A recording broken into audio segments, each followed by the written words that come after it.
Hey everybody, we have got a game going here.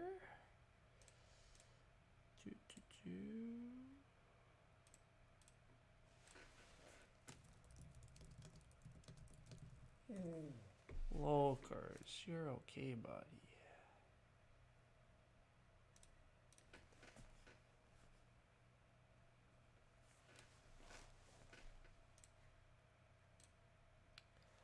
Alright. As for the game here, I don't think I wound up at a table with anybody particularly good, but also doesn't really matter because currently winning is not actually really my goal. I mean, winning's fun, but the goal is honestly to do some experimentation and just have some fun. I am not winning this arena season. I'm not really at the top of the leaderboards, and I don't really have anything I'm looking for at the moment. So, Loki, you're okay. I don't know what's wrong. Come here. Sit. Sit down. I don't know what you want to do, but you got to just wait. Anyhow, as for the setup, we're missing dwelling, scoring, we're missing spade, we're missing priest. Missing priest and spade and dwelling scoring is kind of interesting. Makes digging a bit harder, it makes sending priest to cults a bit harder. And it means that building a ton of dwellings and trying to like score them on the pass isn't an option, so... The track, we see digging into trading post, temple, trading post, dwelling, dwelling. Not a very exciting track either. It's not a lot of ways to make points. You can try to build your dwellings out late, but there's no workers from the cults, so it's going to be hard to have enough workers this game and build up while doing some of that, so... I don't know. It doesn't open itself up to a ton of different strategy options, really. Round 4 trading post is an okay time. It's often a good time to take or to skip water 1. You just build all your trading posts in round 4, and then in round 5 you maybe build a temple or a sanctuary for air 1. So this is not a game where I'm particularly interested in water 1. I said I wanted to do some experimentation. Some of that experimentation included trying to get alchemists in a little more, but I don't really think this is a good alchemist setup. NG, I mean, we can keep exploring engineers. Engineers certainly like round 4 trading post, and then late dwellings is fine for engineers, so yeah, that's reasonable. It looks like this guy is not actually here, though.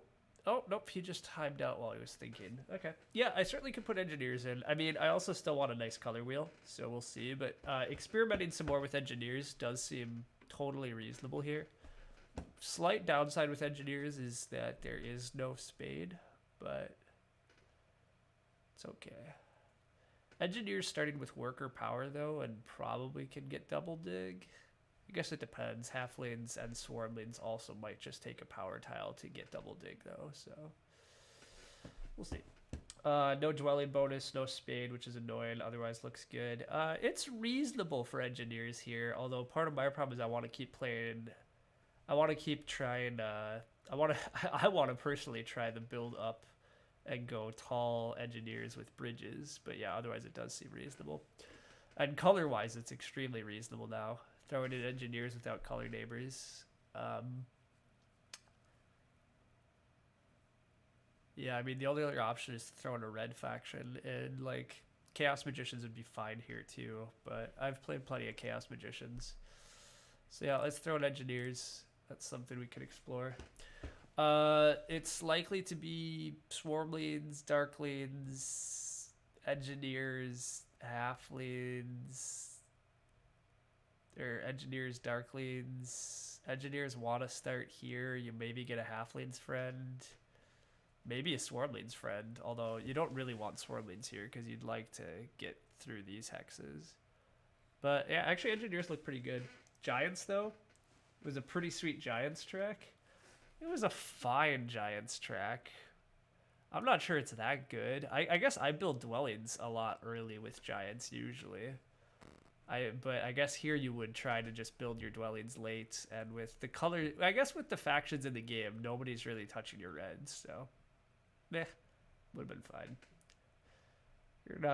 You're certainly not wrong. You've certainly been a combination of playing better and or getting better breaks than I have lately, and or just better reads, whatever combination. You're clearly actually you're way up there, and I am not. So it's all right. Sorry to not give the Giants for you, Nerd Cube. Anyhow, I would actually like to play engineers here because there's a bit of experimentation to be had. If this player doesn't start playing faster, I'm going to actually boot them though because I refuse to play another super slow game. You'd like to see engineers also. Yeah, I would too, but we'll have to see how much I have to pay for them.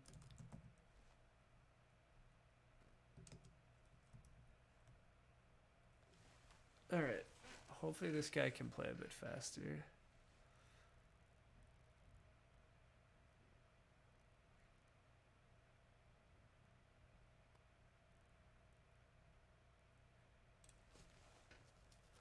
I will bid engineers, hoping to get them. I'll pay a couple points for them. I don't know how much I should pay for them. Although, again, if I'm not really trying to win, I can just bid as much as I want. But I don't want to do anything too unusual. People bidding for halflings is actually really surprising to me. This is not a halflings game, in my opinion. Halflings, I guess we saw Bizzle do a kind of weird tall halflings game, and it kind of worked, but saving all your dwellings for late is not usually my dream as halflings.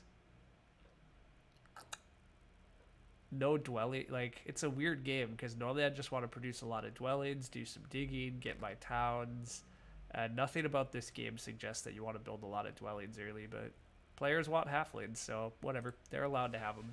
I mean, again, these aren't really the strongest opponents, but as I've experienced plenty lately, even 300s level players or even upper 200s level players can put together strong games here and there. So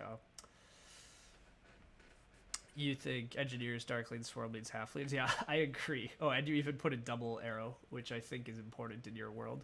I would agree with that. I think engineers are the best. I think swarmlings and darklings are playable, and I think halflings should have possibly got like 10 points on the whole table. I'm not quite sure.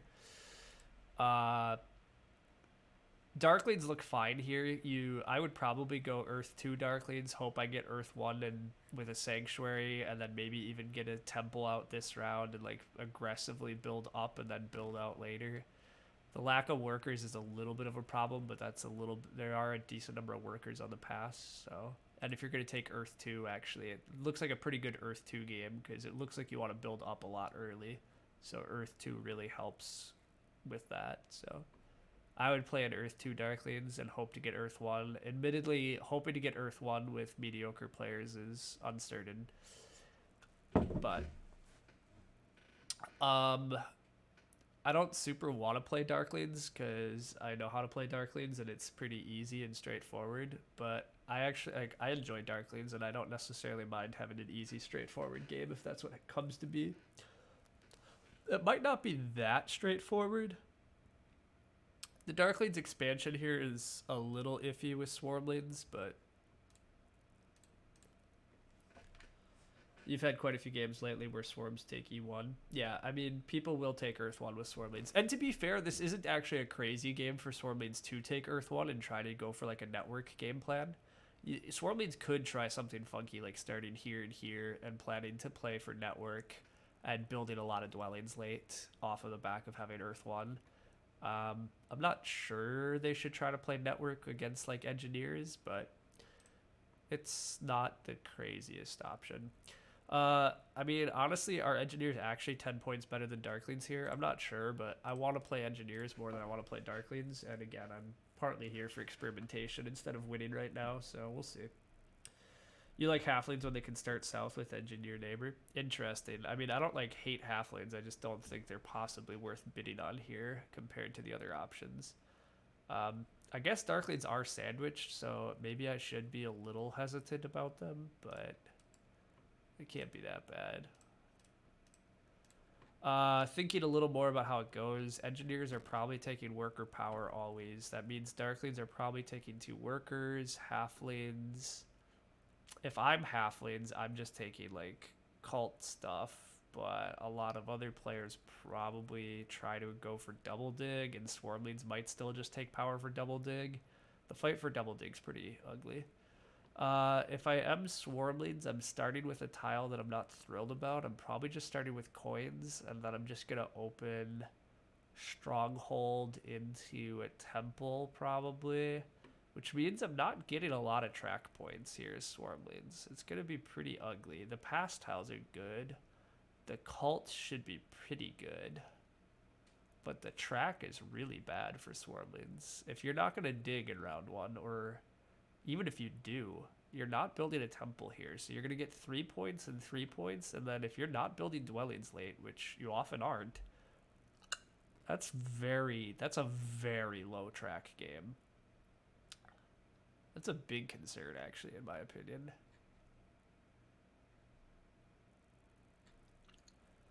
I'll pay engineers one more time, but I already think we might be overpaying a little, but we'll see. There's actually worlds where things don't go amazing for Darklings and engineers here.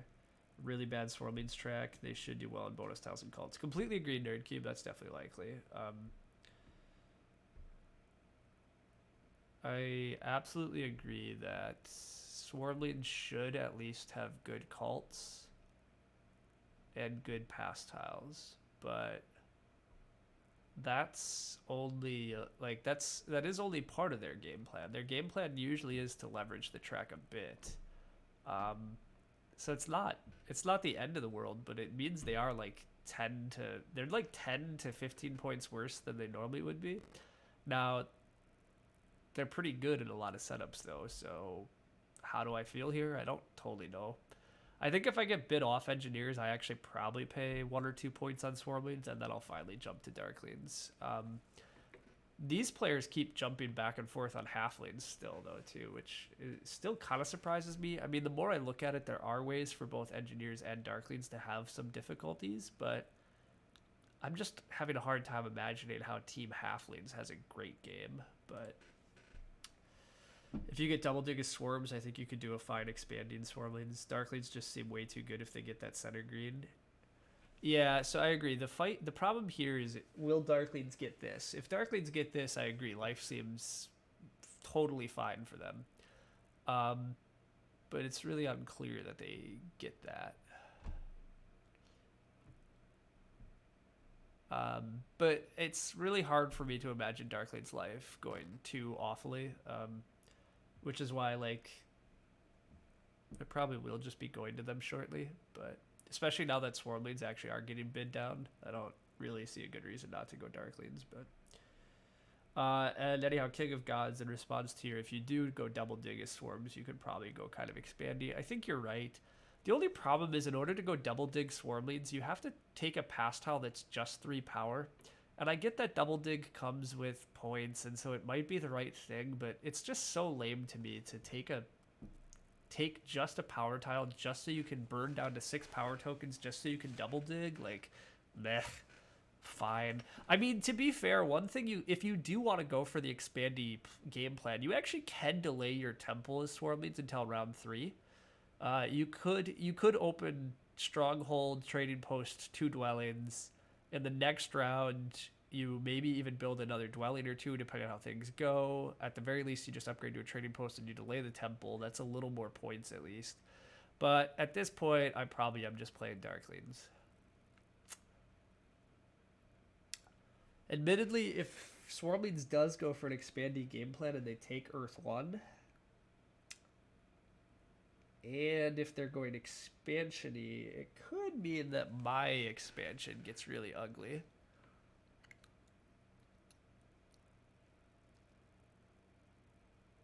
One option for Darklings that I skipped is also actually to start with Tempship. You could start here and here's Darklings with Tempship and hope to get a worker's power action and build this and this. Which I don't actually hate that line either.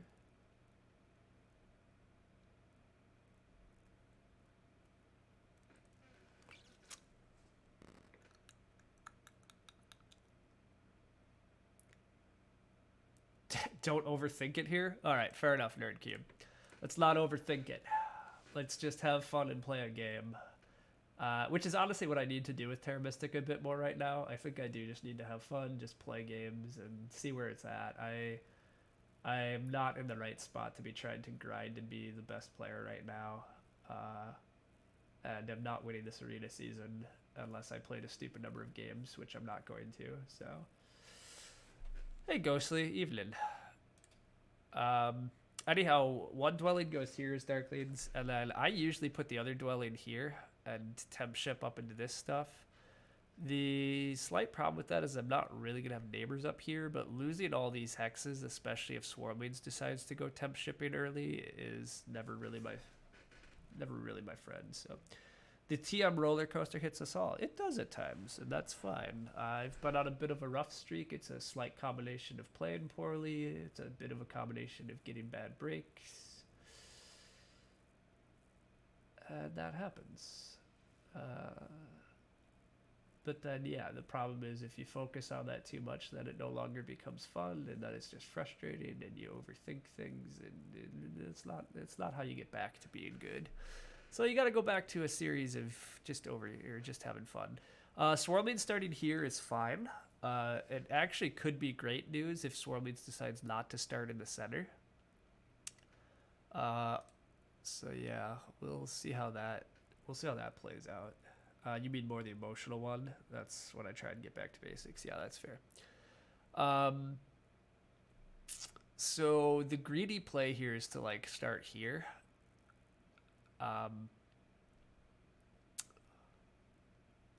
Engineers starting here means they are likely to beat me to this. One of the downsides to starting here is that I can't dig in round one really at all. Unless Swarmlings don't actually start here. Although if Swarmlings don't start here, I don't even have a neighbor. Ugh. Ugh. Ugly. Huh. What if Swarmlings doesn't start here? What do I do? I guess first action of the game I take a priest and then I dig over here. If I'm allowed to, and if I'm not allowed to, it means engineers beat me to that hex, which is fine.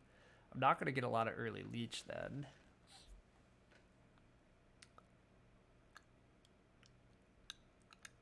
Yeah, it should still be okay. And if Swarmlings does start here, I think I still want to be here.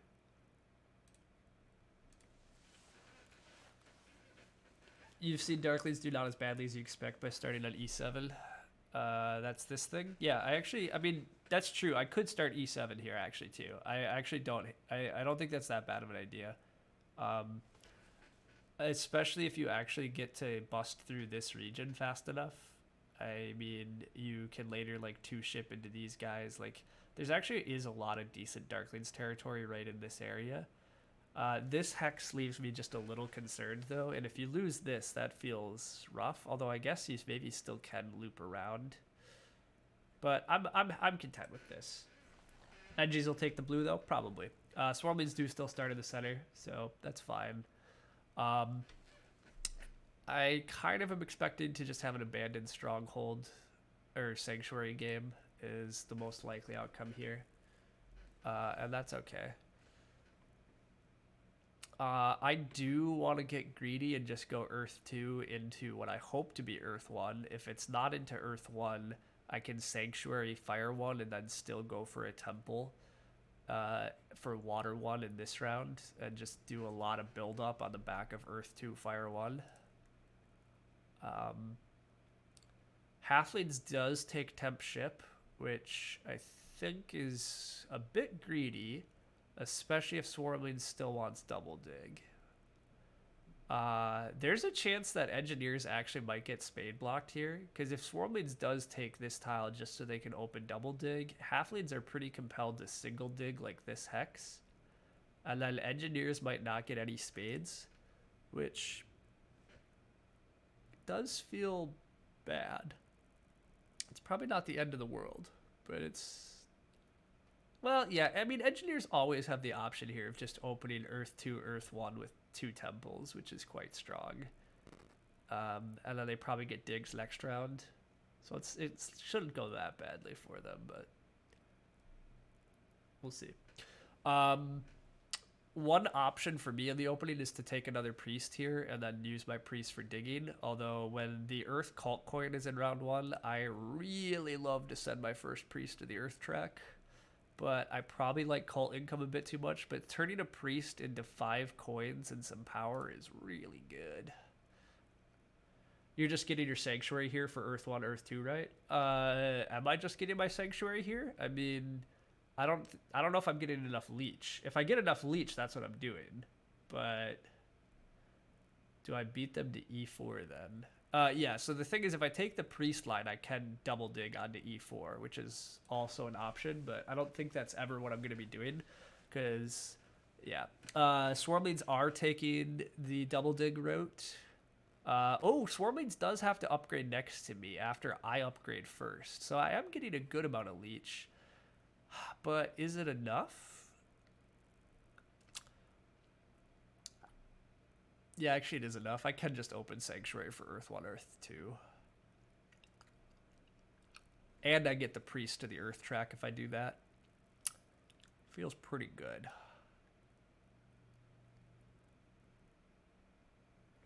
I'm assuming halflings are going to single dig this hex. I think it's a pretty big mistake for halflings not to leverage their temp shipping tile with digging here. Quite a big mistake. I think engineers will very happily single dig. Wow, yeah, so engineers do get a very lucky break. I think engineers are very likely to single dig this hex, which means I could get even more leech though. So not gonna complain about that outcome.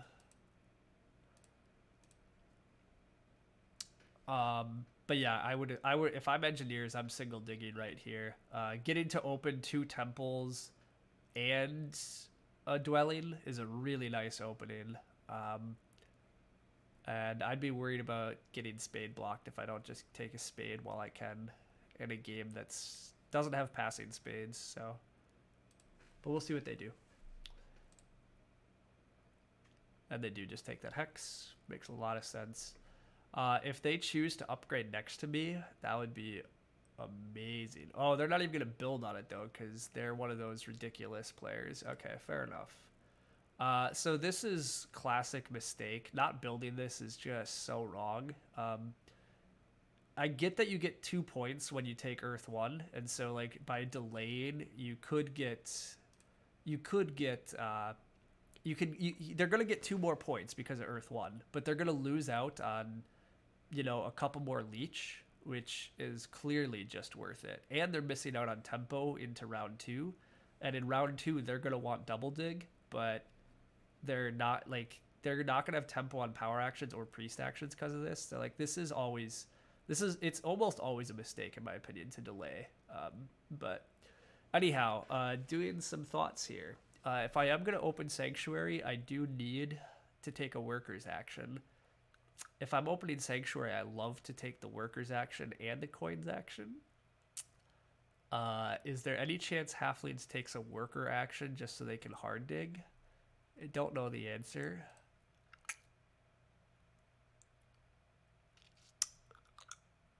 I'm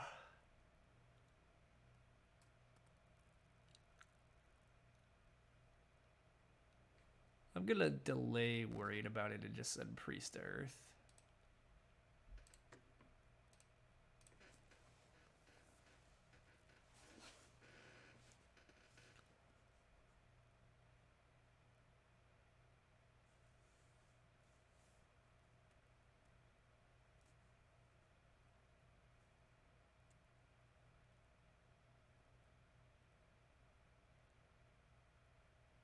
Halflings go Priest and get 2 dwellings out. Oh, Halflings could go Priest and advance ship. That's an interesting line for them, actually, yeah. It's a little painful as Halflings to take a Priest and spend it on shipping that you're not necessarily going to use much for a while, but it's probably the best case scenario for them.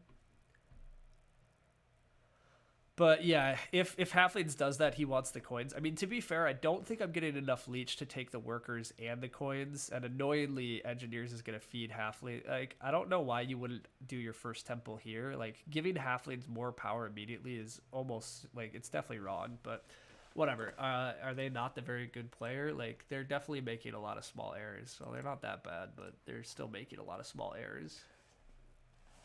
I don't think this temple location makes any sense. Like, it has to be your first one should be here. I get that he's eventually going to upgrade here too, but don't give halflings more power immediately. You don't want to help your opponents out, but oh well.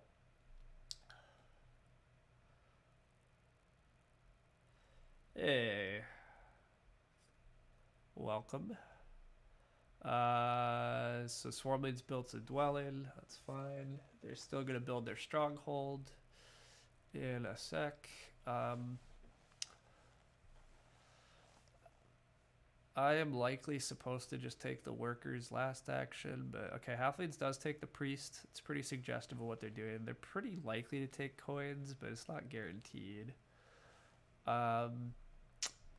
I'm very unlikely to get the coins action anyhow, and regardless, it doesn't matter. If I do this, I just need Swarmlings to upgrade, and when I take Earth 2, I'll have enough power that I can convert it all down. I don't love going for the Sanctuary when I have to convert all my resources, but when I'm getting a huge coin influx, it's a lot more tolerable.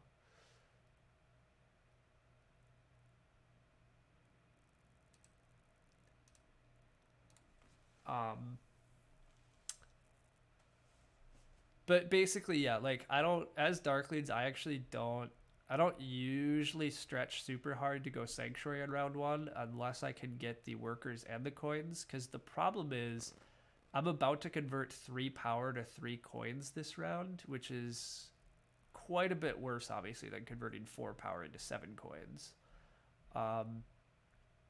Now, there is still a scenario where Halflings doesn't want the coins action, and Engineers builds next to me, Swarmlings builds next to me, I take Earth 2, and then I do have enough power to take the coins, and then things are just absurdly fantastic.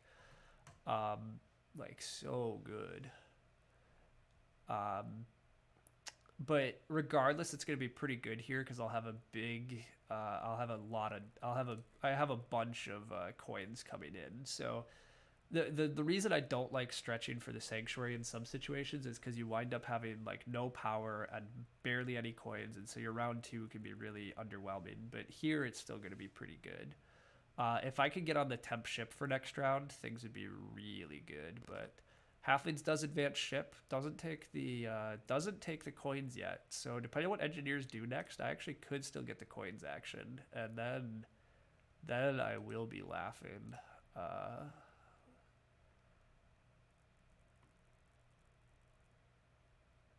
I take Earth 1 here, and then I'm still taking Earth 2. But why Earth 1 as opposed to Fire 1? Just for the extra 2 coins this round and to win Earth. Wouldn't Fire 1 be better long term? Curious here because I never know where Earth 2 is better for Darklings versus Fire 1, which you normally lean towards. And I will respond, but it looks like NerdCube responded, hey, Engineers does build next to me, so they give me the coins power action because we are going to be lucky for once. And by once, I mean whatever. We've been lucky in the past, but we've been on a... Oh, sorry, no, Halflings can still take the coins in front of us. Duh. We'll see if they do. If the Halflings don't take the coins in front of us, it's super good. If they do, it's still fine. But anyhow, NerdCube responds, Earth 2 is great because the TP rounds are early and the dwelling rounds are late. Lets you get your coins for building up TPs. The problem here is actually that neighbors are going to be hard to come by. Yep, absolutely. Neighbors are always going to be hard. Pretty much every game I play, neighbors are not where I really need them, but that's okay. To be fair, I might actually be able to carve through this early enough. If I go shipping, I can get onto this hex and I can start to think about busting through these pretty quickly. But we'll see where I go. Unfortunately, I don't get the coins. Halflings does take them. It's a good play for Halflings, so it's fine.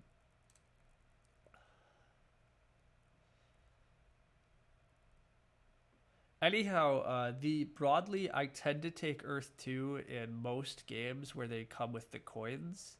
especially the coins are really early. It's just like really good for Darklings. But I don't know. It's a weird like blend of Earth 2 versus Fire 1, but Earth 2 Darklings, when you get early coins from it, and it does help with like winning a cult, like it's quite good. Earth 2 often helps you get a little more power immediately too, which helps you contest some power actions that you might want. So yeah, I don't know, it just does a lot. But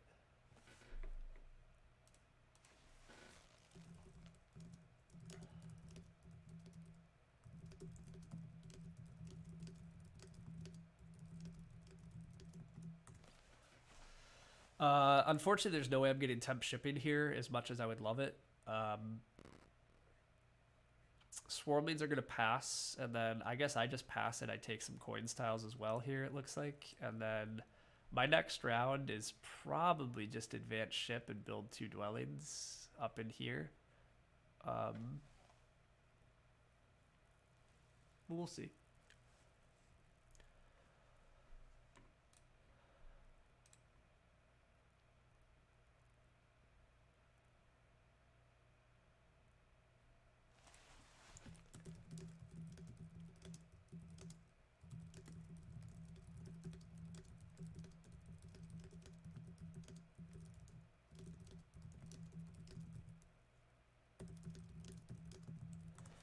Engineers pass actually, so they don't go for the second temple, nor do they go for Earth 2. Don't like that from them, but it's obviously their choice. Taking worker power here is actually pretty decent, although I still have 3 workers coming in, and I want to build 1, 2, 3 dwellings, so never mind. I don't really want worker power. I actually want the 7 coins on the pass, but I'm not going to get it, but that's okay. Anyhow, Earth 2 gives so much more in the short term. You'll make up for the lack of coins because you can do more early, probably. Another way to think about it is that Earth 2 is 1.5 of coins around in the worst case, plus 2 extra power, while Fire 1 is 3 coins over the course of the game. That's blah, blah, blah. Yeah, I mean, NerdCube also does explain that pretty well. The amount of resources you're getting from Earth 2 is... overall not that dissimilar from Fire 1, but a lot of the resources you're getting are actually workers, which can be more valuable, and it does enable you to do things like building up more early. But yeah, we'll see.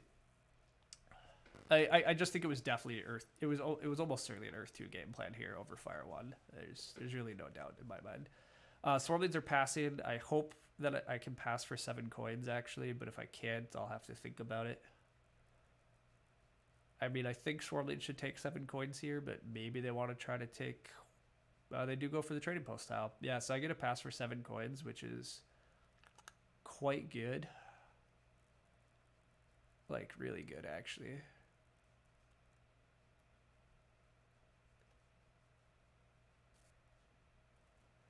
I definitely am going to have a slight regret about my neighbors this game, but I think I do get to build a round 3 temple for Water 1, which is just kind of silly. So I'm not going to be sad about that.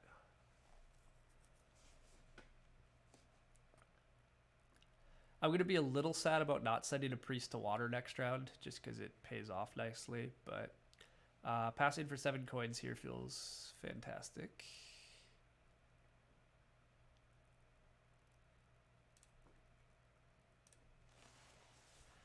This looks like 160 plus territory. It certainly could be, Chris Ho. We'll see how lucky we get with some of our expansion and other stuff. But round 1 Sanctuary plus round 3 Temple. So much priest production. You've got Ryan minus 20 if anyone's taking bets. Yeah, this is looking like a pretty easy Darklings stomp, to be honest. But we'll see how it plays out. But yeah, I'm going to be just a little sad that I don't have an extra priest to throw to water right here, because that would be pretty sweet. But I think I need to use my priest to just advance ship and build these 3 dwellings. I mean, I need to do that. I don't have other expansion options, and that's just so efficient. And I easily have the coins to afford it right now, so. I could maybe try to get greedy and take a priest power action if I get enough power, but when you take Earth 2 Dark... never mind, the priest is already gone, so we don't have to worry about it. Engineers are on the cult steps. Actually, that was a nice play from Engineers, though. That makes a ton of sense. And we don't have to worry about it, so now that's gone. Our power is essentially just for taking coins actions the rest of the game. When you go Earth 2 Darklings, part of the idea is to basically only use power for coins actions, and to, yes, your other goal is to build up faster, and so you're going to get priest production by building early temples. You're going to get coin production by building early trading posts. And by just constantly hammering, you're trying to hammer. You are trying to also hammer coins past tiles when you have Earth 2, all that type of stuff. So, are we ending round 2 with Sanctuary plus 4 dwellings here? That's dope. Yes, absolutely. That's what we're doing.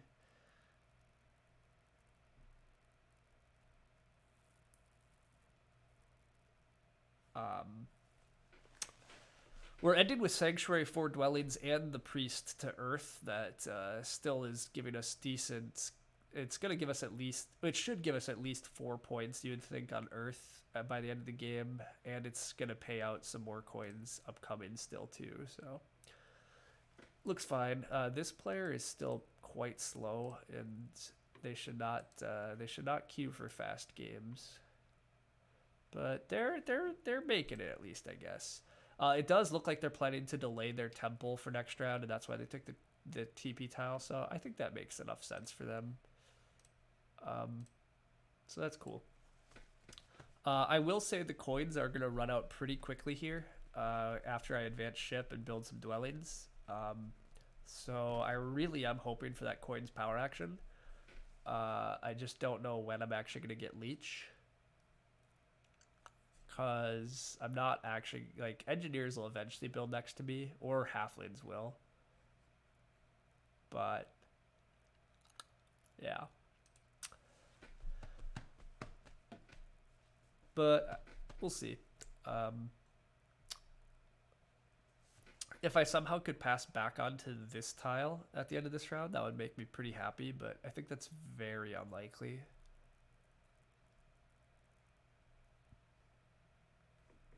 Swarmlings take that hex instead of that hex is a little interesting, but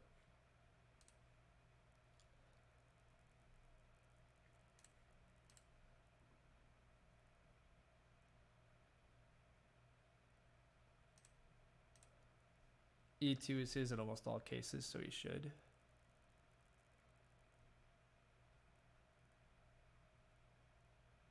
How hard am I trying to make my sanctuary into a town? By sanctuary town, I mean bridge to G6, H6. Oh, hey, here's leech. Engineers are giving me leech. Why are they building more trading posts? I don't know, but I'm taking this coins action if I'm allowed to. Because, again, the only thing I want to do with power this game is to just spam coins actions. So I'm never gonna pass one up, I don't think.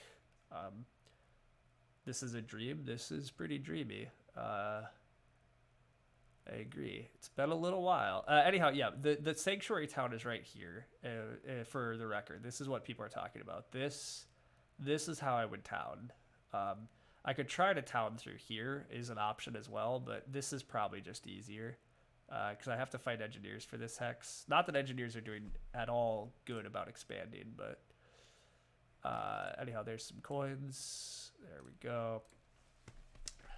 I'm getting some love. Yes, Chris Ho, I am. This is the easy table where everything goes right. It's been a little while, but honestly, I kind of needed one of these games. I know it sounds silly, right? But like we've all been through that where like you just are in such a rough stretch and you start questioning everything and you're like, do I always make bad decisions or is it truly just like a bit of a run of bad luck and am I just getting constant bad breaks? And here's a game where I'm making decent decisions and my opponents are largely throwing me everything I want. So, yeah, not complaining about that.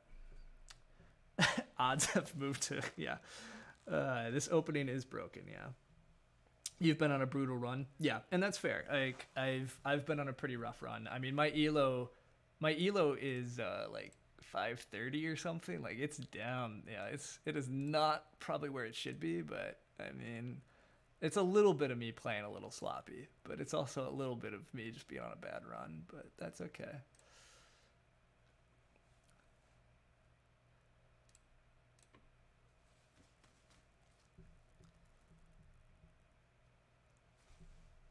I'm not gonna win this game by 50 points, everybody, but whatever, we'll see.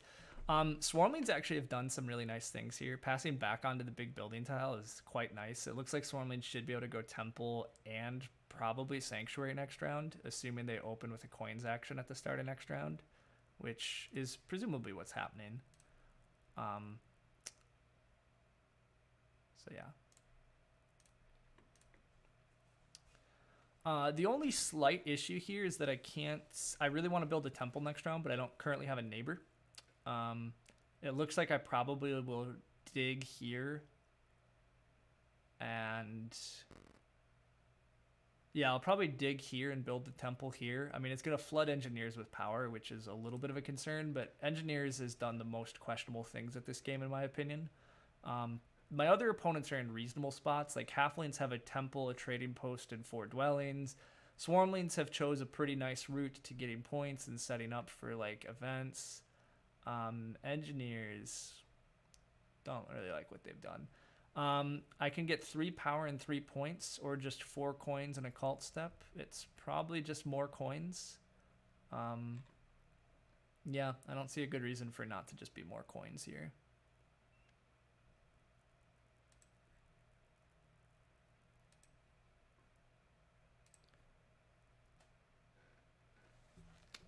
Just wait till Loon Lakes next season? Oh, absolutely. All right. Seems like a lot of top players have been on bad streaks this arena season. This new map had quite a big effects. I mean, that's good. I wanted there to be a new map, and to be fair, I think I'm pretty good on the new map. I do just think I think the new map, as we've argued, is a little more fluky and streaky on trying to predict things. And so I think there is a little more variance this season in terms of outcomes, which is fine. But you haven't been playing enough at all either. Yeah, Chris, so I agree. That doesn't help. More ubiquitous mermaids, blah, blah, blah. You thought it was back to base map next season. It is not. Next season is Loon Lakes Landscapes. The rotation for maps has kind of been updated. I'm about to get a bunch of leech here, or not. Wait, what? Oh, that was by the cult dig, sorry. Okay. I should pay a little more attention to the game probably than purely my chat, but I think it's dig and build this is the play here. Getting some leech right there. It's welcome. There is a chance I'm actually going to get Water 1 blocked here, because halflings probably are building a temple and engineers are probably building a temple. So yeah, actually I might not get Water 1 here, which is kind of a shame, but I'm still going to just build a temple anyhow because I want the priest production.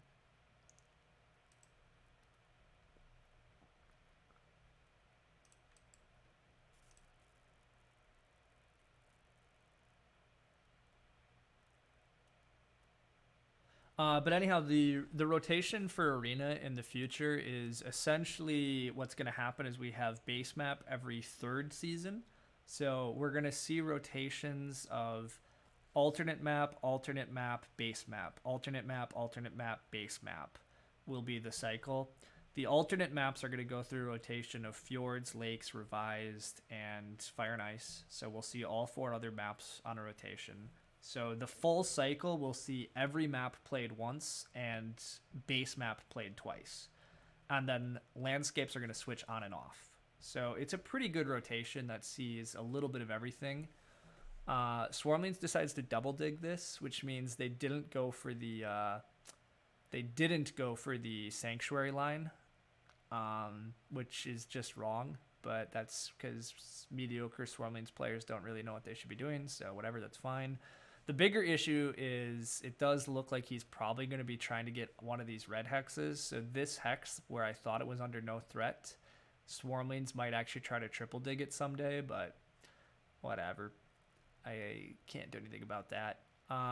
There's still 2 copies of Water 1. I should at least try to just claim one. I'm going to feed engineers a lot of leech this way, but... Well, or do I just take this hex? See, the thing is I kind of do want this hex, right? I am planning a town through here now. And I don't really need this hex. It's just slowing engineers down a little, making their life a little obnoxious, making sure swarmlings don't go through here. All seems to have some value. If engineers want Earth 1, or yeah, both halflings and engineers have Temp 1, Water 1 anyhow, so I have to get lucky to get it. And I probably just am not. I'm probably just taking Fire 1 here. And honestly, that's fine.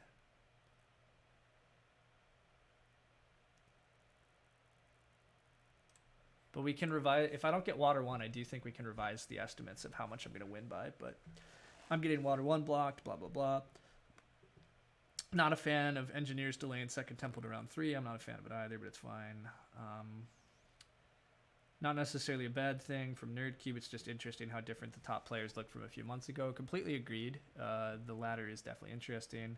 Will they put revised base map in there? Yes, revised base map will be in the rotation. Lewd Lakes and Landscapes is once going to blow my mind. Absolutely. Next season is going to blow all of our mind. Engineers can't take that hex now, no. So engineers couldn't take that hex right now, but if I upgraded and planned to just rush my temple, engineers would be able to... Oh, I guess Double Dig was already gone. I don't know, whatever. I don't really care. I did what I did. You would have built the TP. Sometimes engineers just take single dig because they can with all the power. Yeah, you know, honestly, I maybe should have just built the trading post, but my theory was I'd rather just be on this hex for sure, and then I also can now just upgrade here. And I don't, you guys are right that I guess you should give yourselves chances that your opponents are going to make mistakes and leave things to you. But I mean, it looks like they're both just taking Water 1 anyhow, and they do. So wasn't going to get it anyhow. So yeah, this is fine. I will just take Fire 1 then, and that's also fine.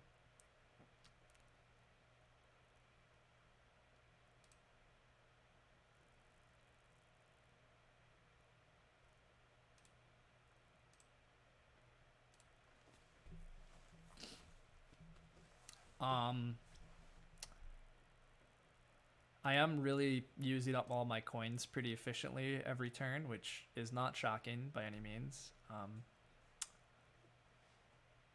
You really like this map? This map is fun. Do you think you can just manage 4 TPs next round and get them out of the way? No, I do not. I don't think that's likely at all because I'm not going to have neighbors. If somehow I would have a neighbor up here where my other dwellings are, then sure. But the problem is I can get out like 1 trading post and then probably I triple dig this hex next round and build a trading post here. And so I get out 2 trading posts next round. Maybe I like get out an expensive trading post, but I don't even know how many coins I'm going to have because I don't expect to get the coins tile here. And indeed I don't because Swarmlings just takes it. So, I mean, I think I'm winding up on something that's... I'm going to wind up on a points tile that's some amount of points yet to be determined.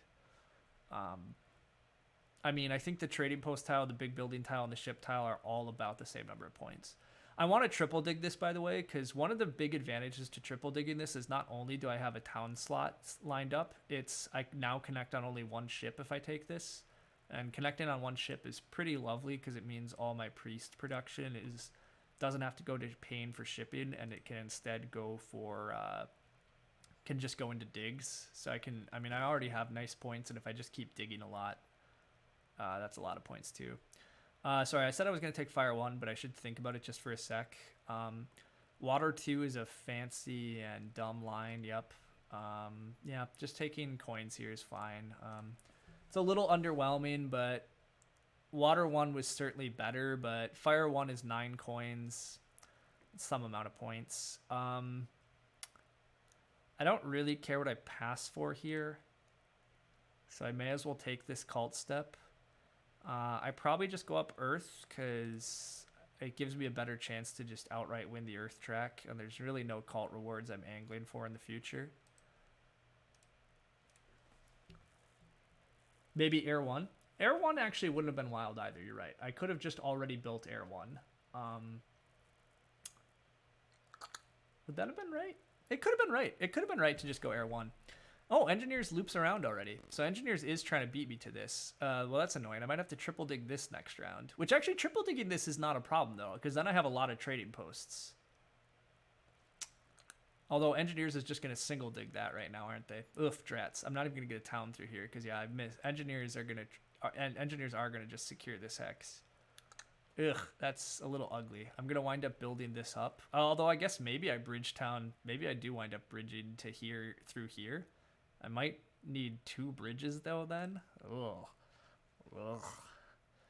I may as well take the TP tile here, though. There's a chance that I do still build a lot of trading posts next round, maybe.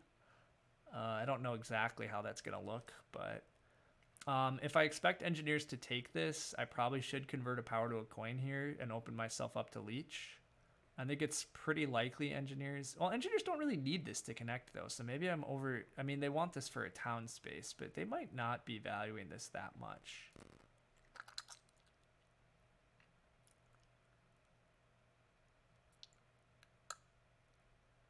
Yeah, I better just keep my power where it is so that I actually have access to take a bridge power action.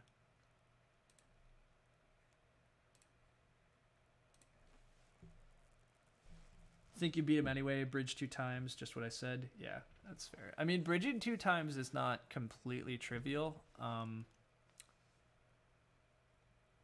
It's a lot of bridge actions in a game that doesn't... Oh, wow, Engineers takes workers, though. So he doesn't single dig. Okay. So, I mean, I think the plan then is still now might be to triple dig this. I don't know. It's tough because I want this hex. I want this line of stuff. And this gives me a lot of trading posts. This is still nice because it allows me to do the 1 ship via connection instead of having to go for 2 ship or even 3 ship. But the problem is I think Swarmlings do kind of want this hex. I mean, they also could take this, but I think Swarmlings, you know, might just... Well, Swarmlings could still Sanctuary Town here, I guess, and they could... Who knows? My opponents haven't made their town spaces clear, and it's not exactly clear what they're going to try to do. Swarmlings doesn't really have the resources to triple dig, and yet mediocre players do weird things, so we'll see. I think the priority this round is probably to dig this hex, though, just because it gives me room to build a lot of trading posts in areas I want them. As much as I would like to think about 3 towning this game, I just don't think it's going to work.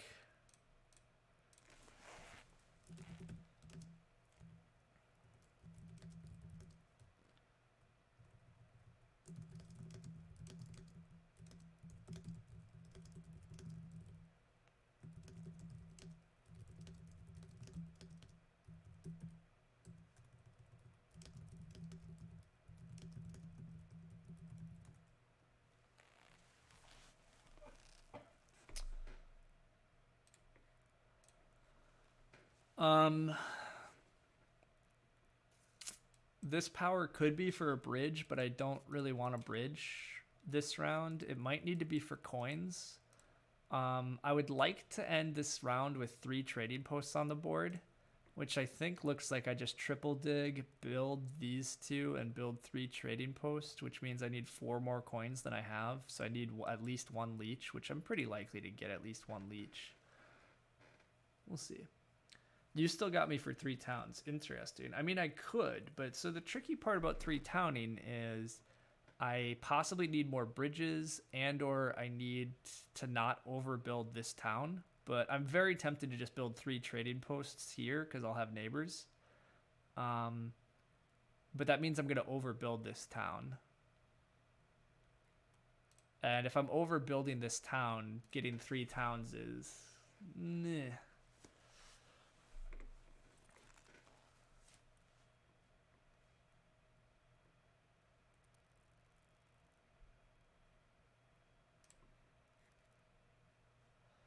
Swarmlings takes a worker town. That's confusing. The coins are sitting here, but I can't take them. Ugh, that's painful. I think I'm taking this Hex. I want this one, and Swarmleads could try to take it, but I think I just beat Swarmleads to this guy.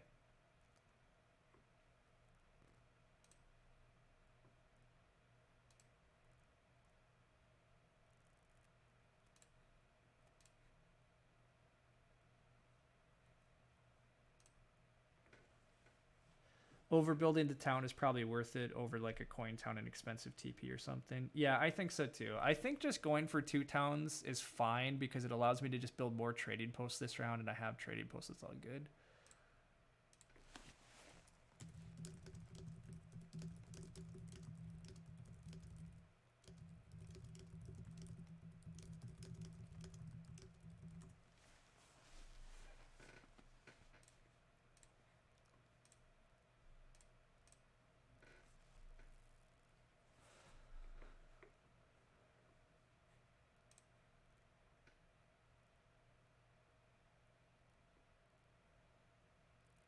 Engineers takes double dig here, takes that green, but I no longer need that green now that I got this stuff, so.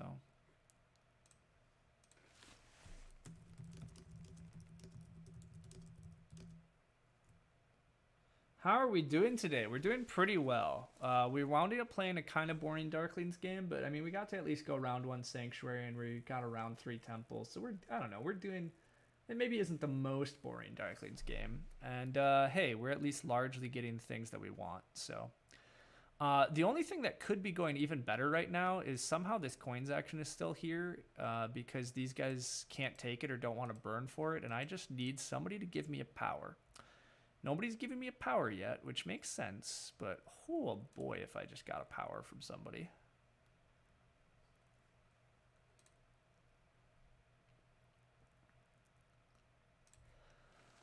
Anyhow, I think the game plan is to just build... Oh, there's my power. If the coins action wheels to me, then we think about the 3 town life again, because then I can pretty easily build 2 trading posts and consider just building another one expensively without caring too much. By the way, the town I'm taking this game is probably just a priest town. I still want to do more very expensive digs, and I still might want to do some more expensive digs later for another town up in here. So we'll see. Swarmlings manually built a trading post this round, which it is the trading post round, but yikes, that's an interesting decision. I don't know how I like that. I mean, now they have to build more temples in order to free up trading posts, but you get to leverage having down more trading posts early, and they do have Air 1. It's kind of a fun move, actually, building the extra trading post. I'm not sure how good it is, but it's fun.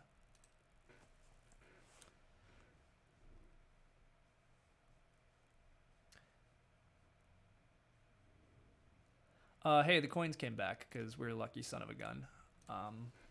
Okay, well, that's incredible. Yeah, incredible is the word. Good times, good times.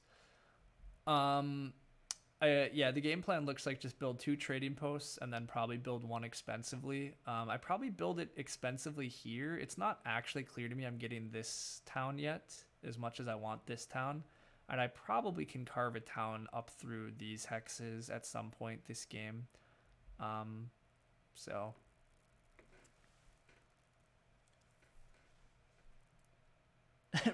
Me at -20 was free money and only Chris Ho jumped on it. Yeah, I mean, things have gone very well here. And none of my opponents are particularly high rated, and they haven't exactly put together the best game plans. Which, as I've said, so that's the other thing I actually want to complain about just a little. Not that I need to, complain too much. But one thing that I feel that I've been a bit like kind of unlucky with recently too is that I wind up at a bunch of tables with like 300 level players that play really strong games. And like that's fair. Part of being like a decently rated player is sometimes you can put together good game plans and sometimes you get like disrupted and you wind up playing poorly. But that's another like level of variance that I feel I've run into lately where I'm winding into like I just keep winding up in games where the 300 level player is like making all the right choices and it's like ugh, like that's tough. That's tough watching them not throw their games away. Whereas other times they will make errors and throw their games away, and I like when they throw their games away more. But anyhow, things still look pretty good here. But yeah. Sometimes people played 1 billion games in the actual life, and therefore they play better than the rating. Yeah, I mean, all of that stuff happens too. And sometimes people are, lower rated than they should be. Like, honestly, right now, anybody that's running into me, it's probably not purely fair. I'm not actually sure I should be in the lower 500s and yada, yada, yada. So, whatever.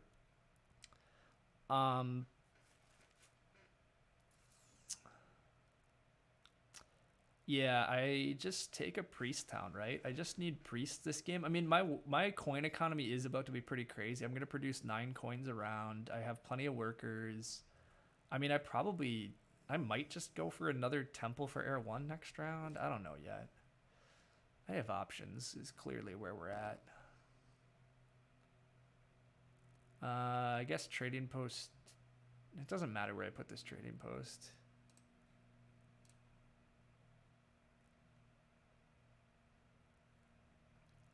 The 2 key town is still around, but doesn't seem worth it. Taking 2 8-point towns might be worth it, but I'm a pretty big fan of just making sure I can keep putting out more dwellings. I need a lot of priests, especially if I would still want to triple dig this and make it a town, which I do. And I don't have that many free black hexes left this game unless I don't know what I'm going to do. So I have to dig a lot, especially if I'm going to keep paying for triple digs. So I think just getting lots of priests is still good. The 2 key towns are actually compelling here. You mostly just defaulted to priest towns, yeah. Or they're from Snellman's or serfs, yeah. The 2 key town is definitely reasonable. I would not disagree anybody that wanted to take 2 key town here. Nobody's played the cults all that heavy yet, and it would have been very viable. But I think the problem is I want to triple dig this, and then I still am going to want to put another dwelling or 2 out next round, just to keep my economy rolling, and I just am not going to have priests otherwise, so. You disagree with 2 key town here? I think I would have disagreed with 2 key town as well. I think the priest is right. Or you disagree that I should have taken it. You don't think it gives you 9 points on the cults. Okay, yeah, I agree. Trading post goes, I guess it doesn't matter. I guess it goes here. Yeah, it can go here. So we are going to end round 4 at 82 points. That feels pretty good. Remarkably, I'm not sure I'm even getting a points pass tile here. My opponents are not. They actually are having pretty long rounds. We'll see. Exactly, 2 workers, 6 coins left. I love these games. Yeah, I mean, I will admit. So this is the other weird little on luck I've been having lately, is that my end games or sometimes I feel like us expert players just look like we always have just the right resources, and it's partly because we can always calculate out what we need. But sometimes it is just a little bit of luck too that you have just enough resources to do what you need in each round. And so exactly here, I had the perfect round because I got handed a coins action and I had just enough stuff to do what I wanted. There was no guarantee that was going to happen, but it did, and so that was a nice little break too. But it would let him send priest to fire for that juicy 4 power end of round 5. Thanks, Lumen. You're right. We all know 4 power round 5 is the best cult bonus in the game. You're all exactly correct. I mean, I'm only producing 5 power and have 4 power tokens. Definitely need more. It looks like I just take big building here. I don't plan to advance ship again, and so this is 4 points and some workers compared to slightly less. So, yeah.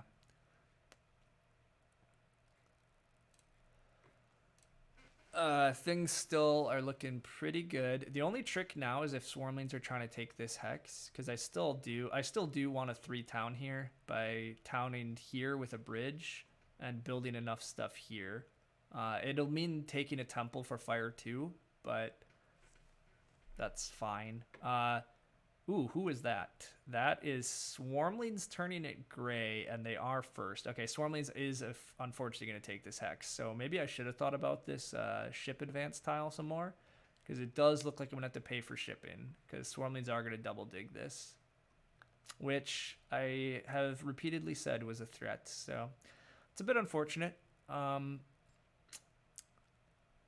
yeah, there it comes. So, oh well.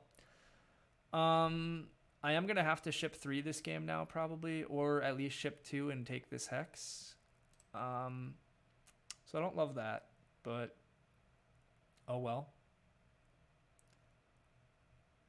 It could mean that I'm going to have a fairly fast round here, because I don't really need to do much. So I might just build 1 or 2 dwellings and then pass for the ship tile and just say, fine, I'll take a coins action in the last round and upgrade my shipping to ship 3 for points. Yeah, we'll see. It's going to be reasonable. Please leave building until round 6 so we can talk me into building Stronghold. Sorry, Chris Ho. I mean, Stronghold would have been reasonable, actually, but I'm accepting this leech purely because I might get a coins action here. And I still can turn resources into stuff, but we'll see. We're just going to have to accelerate that convincing now. I have to go Stronghold this round. I'm sorry, I don't have enough resources to justify Stronghold this round. You could build a Stronghold now. Yeah, sorry, that's not happening. Stronghold now is just clearly wrong. Sorry, by clearly wrong, it's actually not that clearly wrong, but it's wrong. I will have too many workers, but you can still win and build a Stronghold now. That is true. I agree. I could still win and just build a Stronghold, but how wrong could it be? Not very. I'll grant you it's not that wrong. It's still wrong, but I guess I guess if we're partly... I did say I was partly in for experimentation and fun, so... Think of all the priests, yeah. Okay, you know what, guys? Look, let me think about it just a little longer. So, if I'm going to do that, I may as well triple dig this gray, because I need to use up some priests first, because I'm going to want to use the whole conversion. So, I triple dig and build. I make a stronghold, and I make... How many priests? I have 6 priests in my supply. The slight problem is that I don't... Yeah, actually, it might work better than I think. It's not that bad of a line.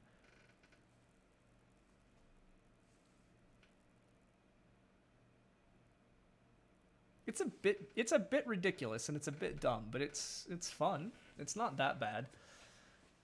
He's coming around, guys. Keep it up. There's hard money on -50 this game. He has betting odds to think of. That's fair.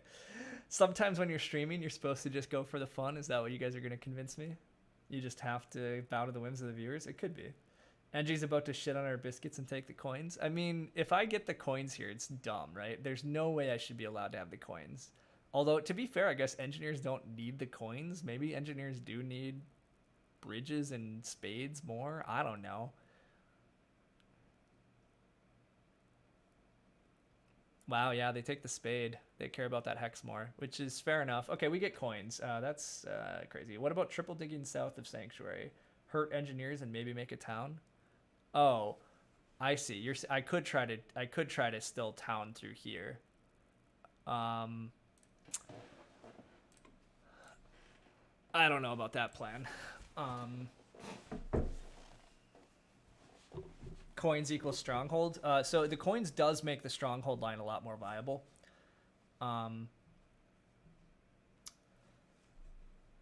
Taking this hex and trying to town through here is really tough though, because I can't take the bridge this round. Yeah, I don't know. Yeah, I don't totally know. I don't really love the idea of trying to commit myself to a bridge. I think I do just want to carve out my other town. I also don't feel any compulsion to hurt the engineers, really. But maybe I should, but I don't. With Stronghold, I don't need a bridge in the north. Oh, I never wanted a bridge in the north. Stronghold into early pass for shipping tile. That's the plan, Nerd Cube. That's the plan. The problem is I need to use priests, right? So that's why I was talking about triple digging this hex, and I think that's what I do. So the question is, can I triple dig this, use up a bunch of my priests, Stronghold, and then pass? I think I can. It's not 100% sure though. It's what I want to do, but I don't know if I'll be allowed to or not yet. But hey, you know what? Whatever. We're partly doing things for fun, so let's go for it. If NGs take the wetlands and the mountains, how do I connect? Ship 3. I just ship 3. Boom. That's how I connect. That's why I have to afford ship 3 this game, though, so I do need a lot of coins. I mean, the upshot is I have a lot of coins, so. How dare you use the tiles' proper names? Wouldn't it be better to triple dig the red next to the Swarmlings trading post? I mean, eventually I need to take that. Then I get a neighbor. Oh, and then I could have only double dug this. So I was planning to triple dig this and triple dig this. You're right. I could have just triple dug this and then single or double dug this, but I'm building a stronghold. I have too many priests. Do I have too many priests? It's actually not 100% clear because I do need to still afford 2 for shipping and I still need a decent number of hexes. Although I have a free hex and then I should be able to, maybe I can reach like this and this and this and this. We'll see. I think I have enough, but unwatchable. Ugh, going for the immersion. I don't even really know what's happening anymore because I'm not really watching my opponents, so that's, you know, a bit of an error too, but all right, we're going to go Stronghold for the crowd. It's probably still not actually correct, but it's not that wrong, so we'll do it. It's fun. I am going to have one too many priests, so I'm going to have to convert. One priest is going to have to go back to a worker. But that's okay. And then I'll pass for the ship tile and another coins power action. That seems pretty good. We were talking about using terms like wetlands versus blue hex. Oh yeah, that's gross. I agree. We can't do that. Good work, team. This was surprisingly easy. Fair enough. So, I mean, to be fair, it was surprisingly easy for a couple of factors. One, it is fun, and I've said I've been playing for fun more than winning. Two, I am just winning this game anyhow, I think. I don't really see how it's not. And then 3, it's also just not that wrong. I don't know how many points I'm giving up by going for this line, but it's not many. Swarmlings is not passing yet. Engineers, probably not passing yet. They could. And then Halflings, I don't know what they're going to do. Halflings takes a coin town, though, so you think they might want to up their economy a little more here, but we'll see. If we can pass onto the ship tile, life is pretty good. We trade 3, and there we go.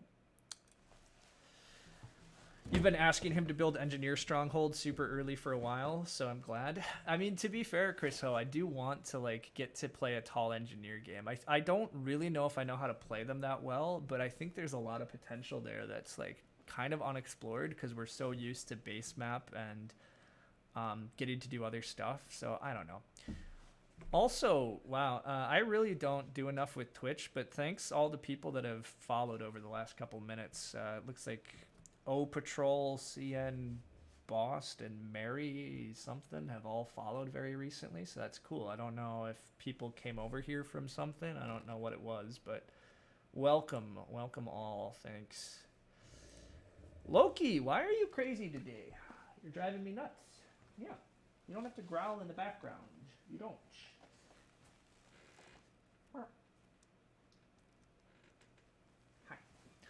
All right, has anybody passed yet? All right. Not yet. We just got to wait out the halflings here. Welcome, outsiders. You got 4th place to some weak players for negative 33 elo. Part of the reason your rating tanked. Yeah, I totally hear that. I got a 4th pretty recently too, and that is also what really killed me. The upshot is now that I'm back down to the lower 500s, I actually can like get some ratings by advancing again. It's great. Hey, we get to pass for the ship tile. Life is good. Um, I produce 5 power, and that gives me 3 power. I make 8 power. I get to open next round with another coins action because the game loves me. Priest to worker here. I can produce 3 priests. We pass, and things are absurdly good. So you remember how I said all my power this game I wanted to take coins power actions? I believe I got the coins power action in round 2, 4, 5, and now 6. So I got to take 4 coins power actions on the back of taking Earth 2. That's just always going to be a really good game. The plan for next round is to make this town somehow. And then I'm gonna just build some dwellings, and then probably build a trading post and another dwelling just for network. I think having 3 things left, they'll probably win network. Engineers are trying to fight still, but we'll see. Priest back down to worker. Yeah, worker priest to worker was a bit sad, but it obviously had to be done.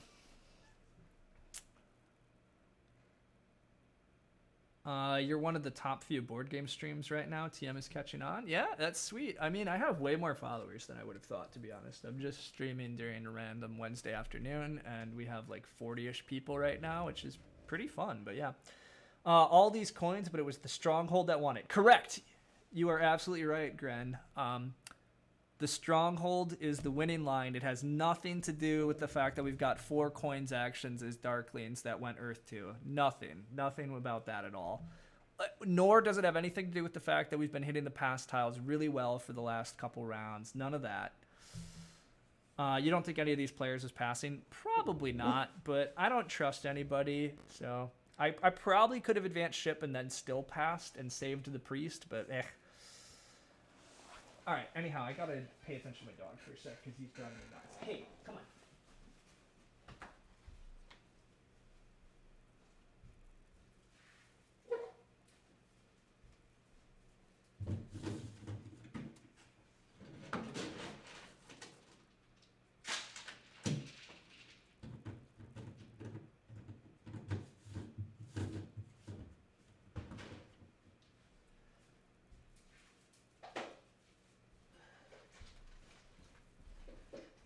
Oh no, somebody gave me a leech decision while I was gone. How dare they?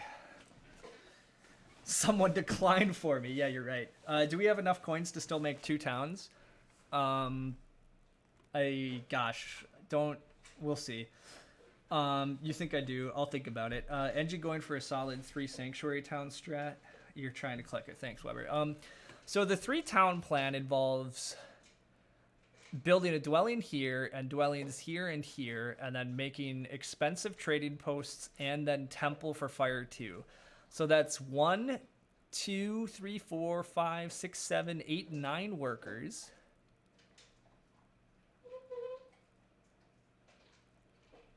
So I actually don't think I have enough workers to build up that much. Only 1 expensive trading post? How is it only 1 expensive trading post? Or you want me to go for a 5 dwelling town? Oh, do I have enough dwellings for that? Oh, I see. Wait a sec. I see. I only need 1 expensive trading post, and then I temple fire 2. I build a 4 dwelling in a temple, 3 dwelling in a stronghold, 1 dwelling over here, and then I need to advance ship twice. So it's 1, 2, 3, 4, 5, 6, 7, 8 coins. The trading post makes it 14. The temple is 19, and then I need ship advances, so 27 coins. I mean, I only have 23 coins, but I would obviously have 2 towns coming in then, so I mean, I could. Do I have enough priests? That's 1, 2, 3, 4, 5, 6 digs. Oh, you want me to take ship towns or priest towns? This is a narrow line, Chris Ho. It's a narrow line.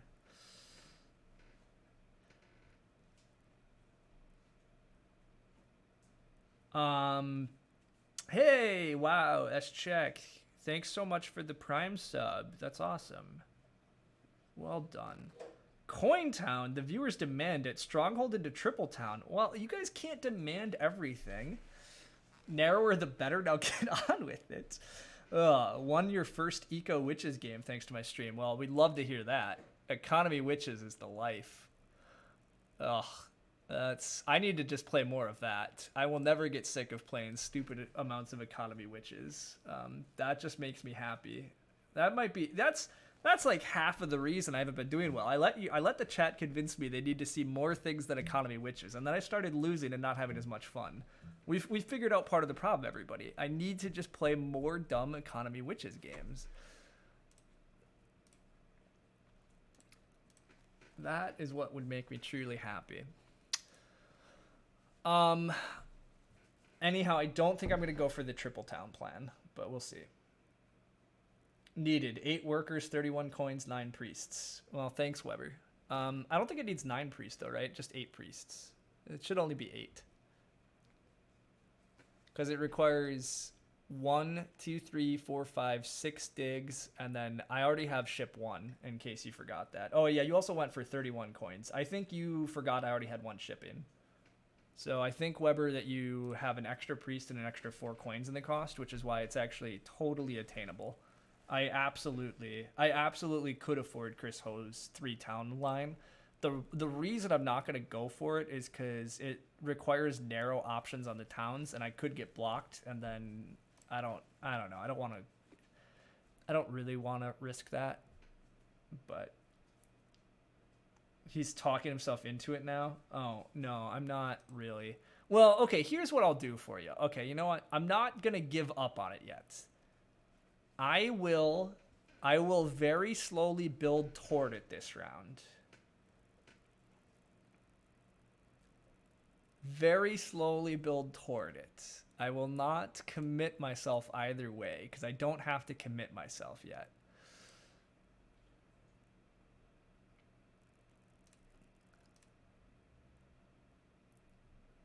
You're done with math, you promise? Oh no, math is good. So the thing is, I do math when I feel like I need to. Now, we did the difficult math line. Oh, I could have blocked halflings, by the way, everybody. I was nice and let them connect. If I was really playing this game, I would maybe be scared about that, but I'm just doing things because I don't care too bad. Whoops. Oh God, what have we done? That wasn't part of the plan. I was gonna look at what I think. Oh yeah, it's all my games. I can't stop. Duh. All right, whatever. Lumen will kick me off the stream otherwise. Start and leave optionally. Am I going to consider blocking halflings connections? No, I won't. Recently viewed Gaia. Yeah. Wish that had been porn. I don't really think you want to see my porn, and I also don't think Twitch wants to see my porn. Pretty sure Twitch would get mad at me, so...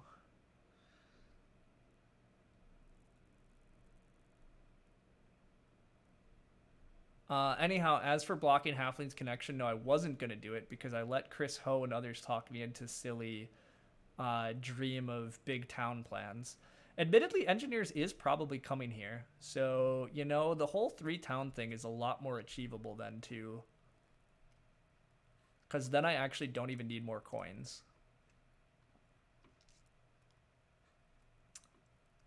I would just need a priest or a priest town, which is pretty obtainable.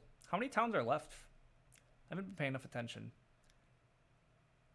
Engineers can get a town if they dig this and bridge enough, but I think they're going for connection. No, actually, engineers aren't coming here, are they? They don't really have enough resources. Meh, who the hell knows? Whatever, I will just build this hex for now. This is a safe enough plan.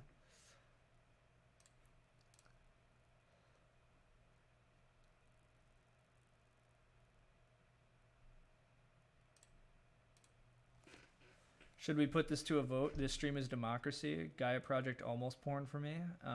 Well, okay, interesting. I I don't really love Gaia Project, and it was probably on my Amazon list there for who knows what. I mean, I own Gaia Project and have for like 2+ years, so who really knows what Amazon is suggesting to me, but whatever. You're on an actual work call now, so please keep badgering him for me. All right, I'll do it for you, Chris Ho. I'll do it. The more I look at it, the more convinced I am that it's quite safe. Actually, I don't think there's any actual blockage happening. So, Godspeed to the chat. All right.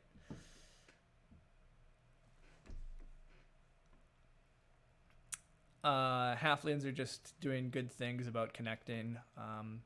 Their network is decent. So one of the things I also haven't been looking at is actually where the network fights are at and how much I do need to worry about winning or not. But it looks like I'm going to end this game at like over 140 points. And Swarmlings probably do steal Earth Track from me because I'm not going to defend it. I don't have the spare priest to defend it, which is a little silly. But ending the game at over 140 points is absurd. So, you know. Honestly, it might even be like almost 150. I have a lot of points incoming. Because it's 7 points. And then there's another 8 points of digs is 15. Another 2 dwellings is another 8, 23. And then I'm taking 2 more towns, hopefully like 17 points. So about 40 points. And then I pass for 9. Okay, guys, I might end at like 160 after passing. Feels pretty good. Feels pretty good. Maybe not quite 160. I was just pointing to, I probably have to take a ship town at this point, but anyhow, yeah, Swarmlings is going to beat me on Earth, but that's okay. I will just take this hex. I could have been slow playing this to wait to see if engineers would come near, but whatever, this is fine. I also haven't been paying attention. There is only one Fire 2 left, so I could get Fire 2 blocked by Swarmlings, but that also feels really low odds, so it's probably fine. This is exactly what you needed. 160 after passing, holy smokes, record numbers. Okay, great. We all vote 3 towns. If we don't run, I see. Lumen's doing the. This is a 3-town stream. You're all voting 3 towns. All right. I'll go for the. I'm going for the 3 towns. I believe you. I believe all of you. We'll do it. Let's go for it. 160 after passing. So 160 is a little high now that I just did the math. It's going to be over 150, but it won't be quite 160 because I gave myself a few too many town points. But. Engineers still need to advance ship one more time, but it does not look like they're going to get many more dwellings out. And halflings, halflings have a decent number of resources. Halflings probably can get 2 trading posts, 2 dwellings, and end at 3 structures. I'm also planning to end at 3 structures. Yeah, I am planning to end at 3 structures. That's annoying. Oh, wait, unless... If I take a ship town and then a priest town, I could maybe use the priest as a worker and still build one more dwelling on a free hex. Which using a priest as a worker again is going to make me just a little sad, but... Oh, except, wait, no, I can't. I need to ship twice still. Sorry, I still need a priest town and a ship town, and I still have to use it to advance ships. So yeah, I don't think there's... Maybe I should have accepted that leech. Wow. I didn't think I needed 3 for 2s anymore, but it could have been valuable, given that I'm planning to do silly things like push for this town. But oh well.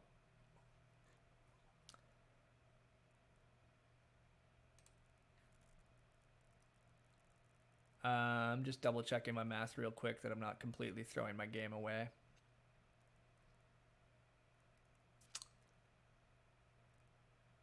But I'm okay.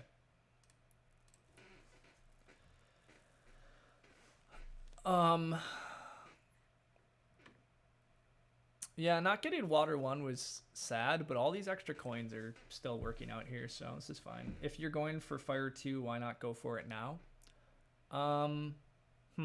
Yeah, that's fair. Mentally, it's because I stupidly was feeling like the temple for some like for no good reason, I felt like the temple had to go over here, but it obviously doesn't. I should have just taken Fire 2 so that Swarmlings couldn't possibly mess with me. But, oh well.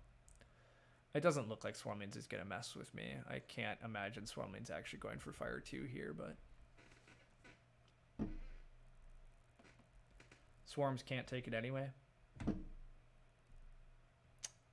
Yeah, that's true. They can't anymore, actually. It's not possible, so... But regardless, it would have been safe. It's definitely safer to go for Fire 2. It was just sloppy by me not really thinking about it, but... Swarmlings were always taking Earth favor. Yeah, seems likely, but... Or Swarmlings could have just sent a Priest to Fire, or Priest to Earth, actually. Not really sure why they took Earth 3. They probably shouldn't have gone for Earth 3, actually, but whatever. Engineers just advanced on Dig instead of Ship. Engineers didn't fully connect their network. Wow, that's like just a huge error. Why would you advance Ship there instead of, or advance Dig instead of Ship? But whatever. I should take Fire 2, or I could just dig this Hex now. Nobody can reach this Hex, though. Yeah, nobody can. Oh, Swarmlings can reach this Hex. Can't they? Or, oh, no, they just are a temp ship. Yeah, okay, they can't. All right, yeah, sure. We take Fire 2. I do need a ship town in order to make this work. So I just take the ship town.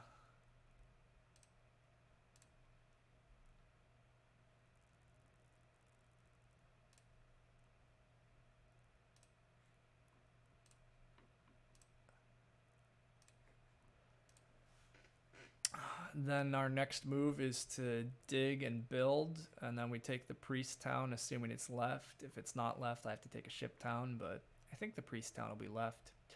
Again, it's going to be just a little... Oh, wait, no, I am going to end at all my stuff. I don't know. I don't know where I thought I was maybe going to get one more dwelling down anyhow. I'm going to end with 3 structures. So the slight downside of going for this plan of 3 towns is that I didn't push network as hard as I could have. I could have built one more... Instead of building the temple, I could have built a trading post and another dwelling, probably. But it looks like halflings aren't pushing network quite as much as I thought, because halflings are trying for another town as well. I don't know. Halflings have had a pretty good game here. But again, I mean, I'm going to be at like 150, so...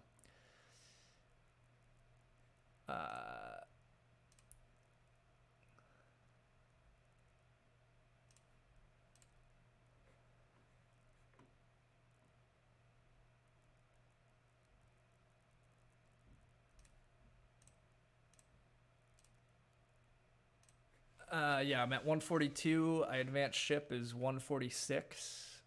Or, yeah, 146, and then I pass for 9. So I'll be at 155 after passing. Feels pretty good.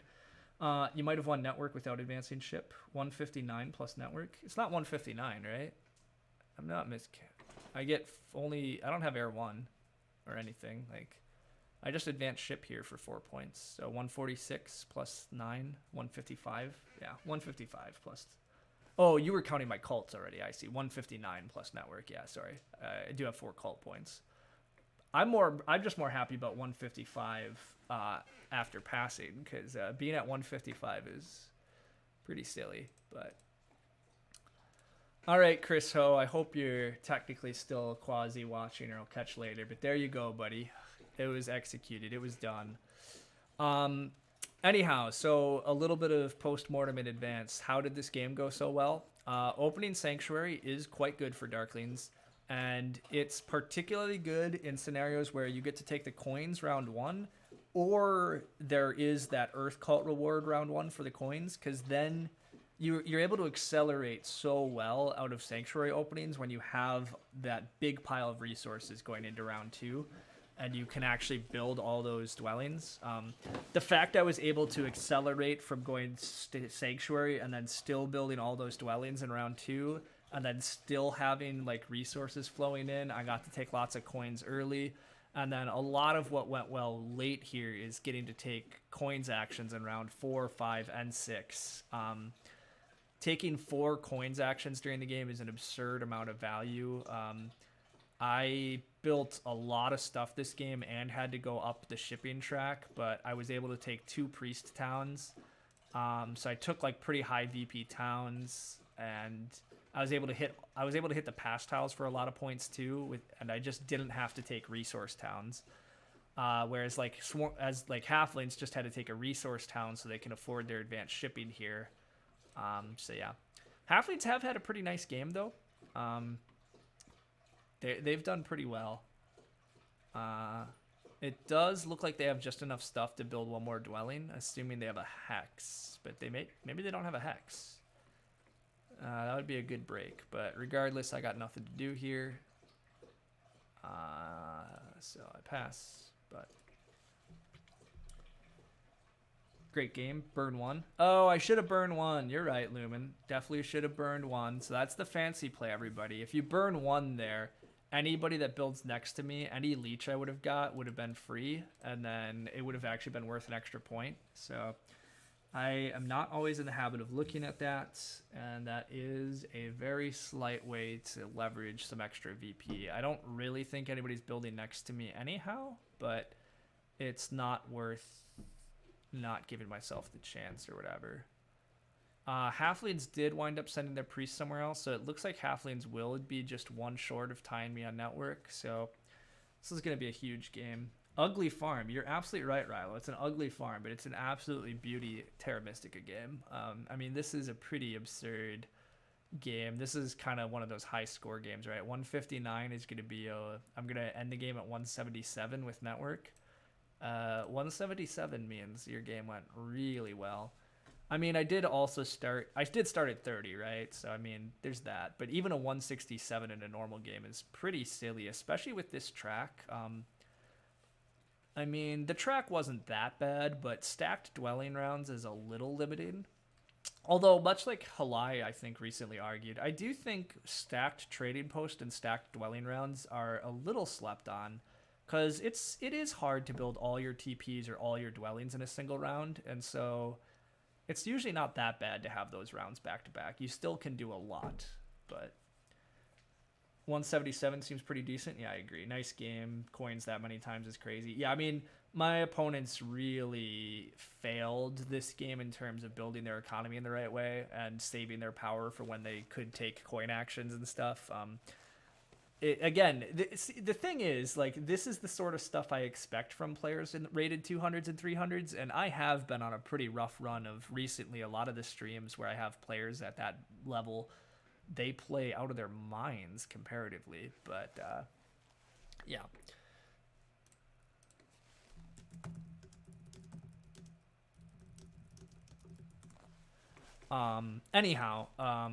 Yeah, my opponents just didn't value coins enough, but you're back. Happy to see we went the triple town line as the viewers demanded. Indeed, they did hold the line on me while you were gone. All right, there's 7 elo back. Not a lot, but that's fair. It's pretty much all I deserve, so. Reasonably quick game from everybody, not too bad. So just to double check the end stuff here, I had to take a workers action in round 1 for the sanctuary, and then the rest of my power did get to go for coins actions. That's a lot of why my game went so well. It's also not surprising at all to see halflings, who also had a pretty good game, took the other 2 coins actions, and then my other opponents just never took them to their detriment. They both dug too much, it looks like. Using this many digs is pretty questionable. Especially for like swarmlings. Swarmlings taking that many dig actions is a messy, but yeah. But yeah, I collected just tons of coins, tons of workers, big econ. 18 priests is pretty great too. I didn't even collect that much power this game. I just got to use it super efficiently. How much coins? Wow, yeah. So the only coins I used for conversions were those 3 I had to do in round 1. All the rest of my power this game went to coins power actions. That's actually really nuts. Like, the only power I used this game was round 1, I took workers. The rest of my power for the game, as I said, like, during the stream, all my power was for coins, but getting to use all of that power for coins power actions is nutty. Not having to use any direct conversions and getting to save all my power for coins power actions is really lucky and really good, though. I hit the rounds pretty well. As I kind of guessed, the rounds weren't great. Swarmlings actually wound up hitting the rounds the best, which is... Oh, no, that's not Swarmlings. Swarmlings were last here. But Swarmlings hit the rounds pretty well, all things considered, but they did do really weird things to hit that. They built some dwellings late that weren't really that valuable, and they built that extra trading post in round 4 that I'm not really sure paid off for them. I didn't even get that much off favor tiles this game. I mean, that's a healthy amount, but that was just Earth 1, right? That's just taking Earth 1 in round 1, and then, yeah, I didn't get any more favor points, but I hit the bonus tiles well, I hit towns well, I hit area well, I hit my digging very well. This is partly the stronghold here. I wound up, I mean, getting to use 15 priests for digging is pretty nutty, and then... Yeah, I just made a lot of VP, started a lot of VP, and didn't actually get that much leech, just a nice amount early, which was helpful. So, anyhow, negative 50 was a bit aggressive. I mean, 50 is always a bit aggressive, so yeah, I won thanks to IU. Yeah, without that stronghold, I would have never been able to win. Truly epic game, yeah. Negative 38 was pretty nuts, yeah. My game was shaky until that 3 town line, yeah. I mean... Honestly, the three town wasn't really even worth it. I took a ship town, which is, you know, it's a couple VP, but without that line, I wind up building another trading post and just building another dwelling. That dwelling is 4 points. I maybe can build air 1, but yeah. The coin stat is hilarious. Yeah, the coin stat is absurd, but whatever. You've been enjoying Welcome To as well. Really nice implementation on BJ. Yeah, Welcome To is quite good. I've played a decent amount of Welcome To. So basically 7 coins action win. Yes, honestly, and as Lumen says, it's a surprisingly good strat.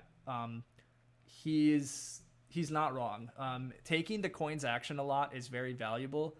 And honestly, I actually think I think a thing that some mediocre players do is they don't build their economy around trying to hit 7 coins actions very well either. A lot of jostling at higher level Terra Mystica is like figuring out how to get to how to allow yourself to take coins actions. Especially during the late game. So during rounds like 4, 5, and 6, the coins are super important. Rounds 1, 2, and 3, the coins are still valuable, but they're not like crazy outside. But yeah. And I was the 0 player. I was the 0 player. So to be fair, Darklings were sandwiched here, so there were ways that this could have gone a lot worse. This was kind of the best case scenario for quite a few rounds where everything kind of did break my way. Even with that said, during the auction, if you rewatch this, I mean, I was pretty clear that I kept bidding engineers probably lower than I should have been, purely because I kind of wanted to play engineers and not just play a kind of boring Darklings game. I never wanted halflings. I was pretty surprised at the halflings bid, although the halflings player did do pretty well. But, and then even Swarmlings, the rest of the players bid Swarmlings down more so than I felt should have happened. I was just trying to play engineers here because I've been wanting to experiment more with engineers on this map. And I partly was trying to just stream some different stuff here and do different things. But ultimately the value on Darklings started to get too absurd, so I went to it. And then everything went right. So yeah, it was a crushing win. But yeah, still 26 days to win this thing. No, seriously, I've given up. Part of the problem is if I start like seriously trying to win again, then I also start having a lot less fun as soon as the games go poorly, and then I don't have fun playing and I don't have fun streaming, and then it's no fun for anybody. I mean, the other thing is I'm still 160 points away from Nerdcube, and I gained like, what, 12? I mean, I still need to go on like a 12 to 15 game winning streak, which is absurd. Like, I'm just not doing that. So, I'm not competing for this arena crown. It's just not reasonable. My can't stop rating is plummeted because I've been on a bad luck, but that's fair. The other part of the problem is you. Yes, you are part of the problem. I'm not going to catch you. You're up there pretty highly. Although other players are up there pretty highly. Like, you guys are just too far away. It's just not worth it. But snipe better players to get more points, so that helps, but I still have to have like an obscenely lucky run. Like, it's seriously not worth it. Unless I was playing enough games, but I just don't plan to play enough games, so I'm just not doing that. All right, we're gonna get some bonus can't stop action though, because I'm still kind of addicted, and I have a couple of minutes here to do some stuff. So But anyhow, thanks everybody who did watch the Terra Mystica game. That was good times. It was good funds. Time to break out the Nerd Cubes pencil account. Nah. But yeah, thanks for watching that game. That was a fun one for Terra Mystica, and I'll play like 3 or 4 Can't Stop here quick, and then head off. But thanks for everybody that followed and subbed and stuff. It was good times. And if you don't care about Can't Stop, by all means leave. Although, what monster doesn't care about Can't Stop? But yeah. All right, 7, 8, 9 is not the best numbers. That was already a pretty good turn. We'll take that. Thanks for the stream. See you all around. Yeah, indeed. You'll see all around. What is this game? So this game is Can't Stop, and it's pretty brilliant. It's a push your luck game, and it's quite simple. The idea is you roll 4 dice, and then you pair them up. And so these are the 3 pairings possible. And you pick whichever one, and you start moving on those columns. On the first, which you temporarily start moving on them.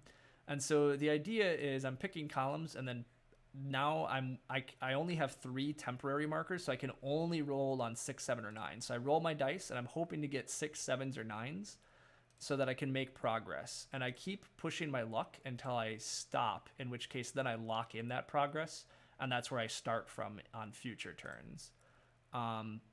Figuring out what numbers to like pick and get on and how far you should push your luck is actually not trivial decisions, and there's some really interesting math behind it.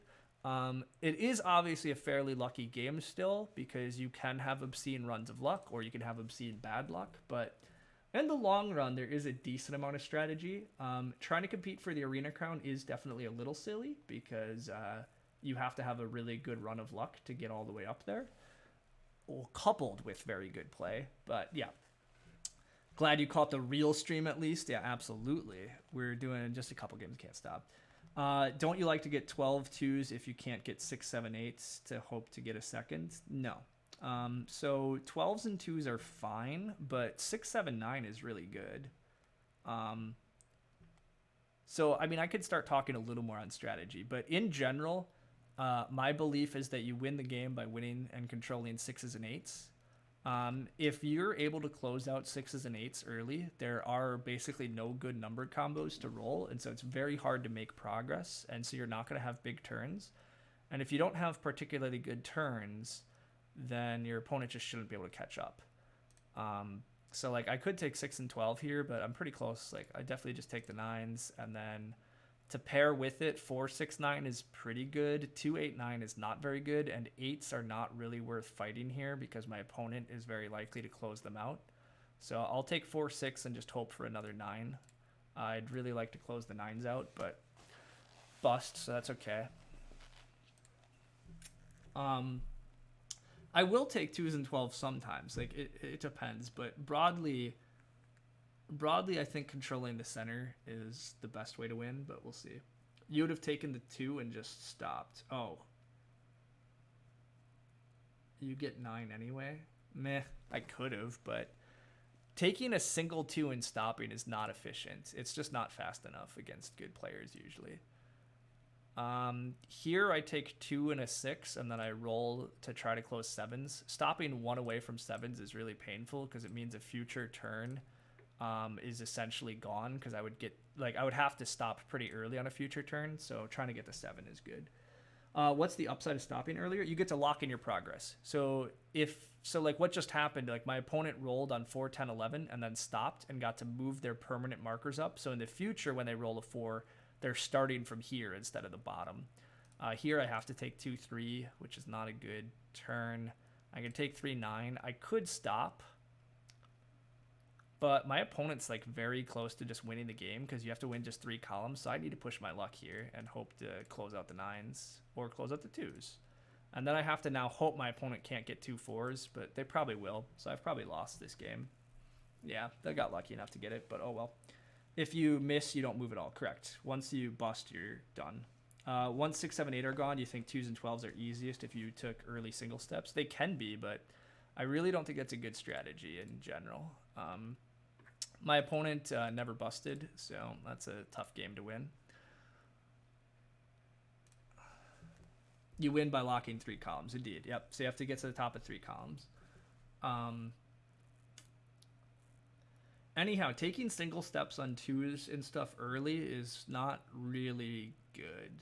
Like, you're only making a third of a progress on a column, and you're expected, like, you can, if you get on 6, 7, 8s, your expected progress is like roughly like 1.3 like complete columns or something. If you like,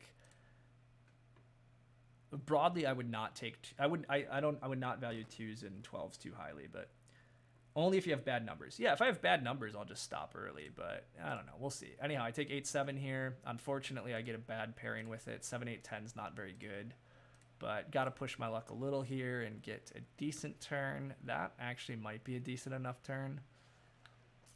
I'm first seat. I'll play it slightly safe there. But that wasn't really the goal. When you take, so part of the upshot to taking 7, 8 is if you get any number in the lower part, it's a pretty good combo to roll on, but we'll see. You've been quite hooked on this game after seeing on my stream. Excellent. Can't Stop's a great game, honestly. Like, you have to accept that there's a lot of luck, and so sometimes you're just going to have bad runs, and sometimes your opponents are going to do silly things, but my opponent has already got a lot of progress. He's pushing his luck if he goes much longer. I'll take the 5, 6 here. Hope to get like an 8. 5, 6, 8's quite good. It is contesting my opponent on 6s and 8s a bit, but if my opponent wins 6s and 8s, I'm pretty much just gonna lose anyhow. So I need to pressure it a little bit. This is already a pretty good turn again. This was 11 steps. 11 steps on 5, 6, 8 is about break even. So. You got to top 200, but then to 2,000. Yep, such a big fluctuation makes it fun. Yeah, so that's exactly what happens. I've done the exact same thing.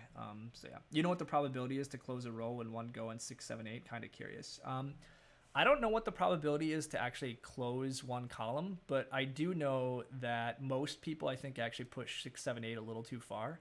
Your odds of busting on 6, 7, 8 is still 8%. So, like, my opponent was already technically in negative expected value range. I tend to view the game through the lens of expected value on my rolls. So basically, like on a blank board, I sit there and I'm like, okay, my expected progress on the next roll. So like, here's a pretty good point. I am at 1, 2, 3, 4, 5, 6, 7, 8, 9, 10, 11, 12 progress. So I'm risking losing 12 steps if I roll again. Losing 12 steps is an 8% probability. If I roll again, I have 92% chance to make at least a step, although I do have slight odds to make double step, right? So you got to really calculate that in there. But essentially, this is where I would normally stop in terms of like a break-even point, because if I roll again, my overall expected value is probably negative at this point, because I have an 8% chance of losing 12 and a 92% chance to gain 1. That's about even. However, my opponent is at step 8, and when you close a column, you lock that column out. So I clearly push to close 8s here, because there's so much extra value in that. But yeah, on a blank board, that's what I would do.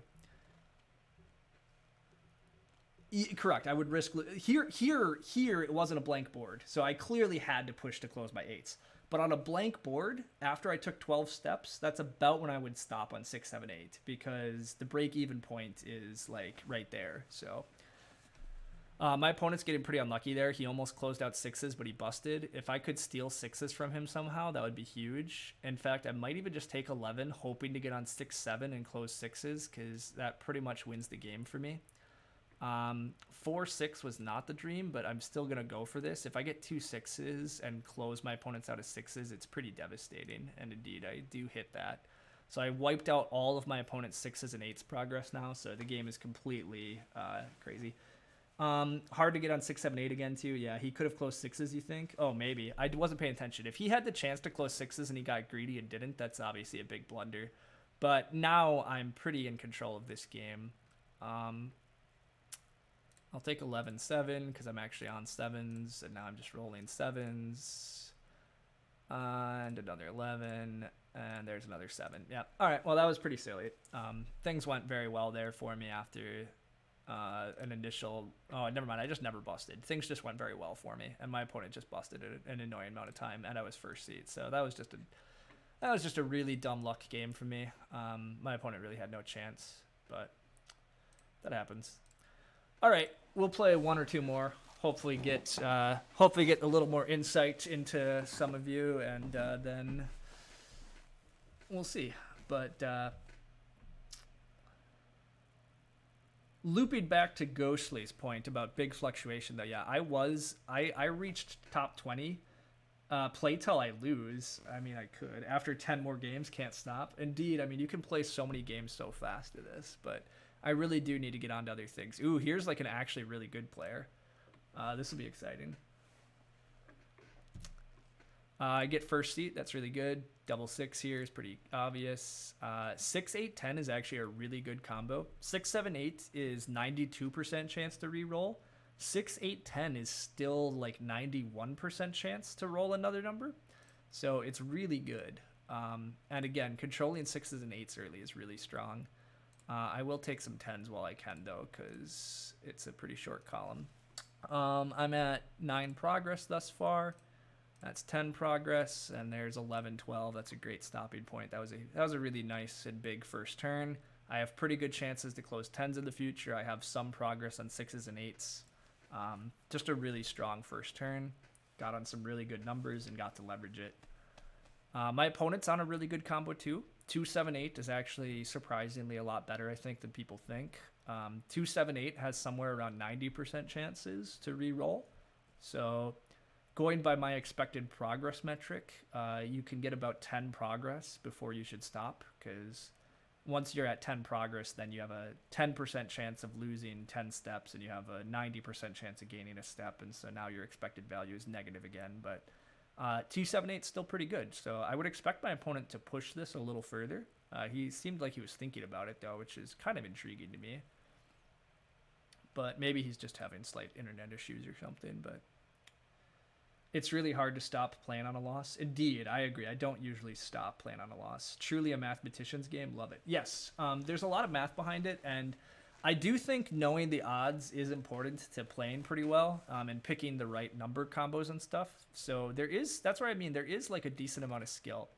I think some people would take the double 7s here, but I don't really believe in trying to fight 7s. It's a long column, and it's much more important to control 6s and 8s.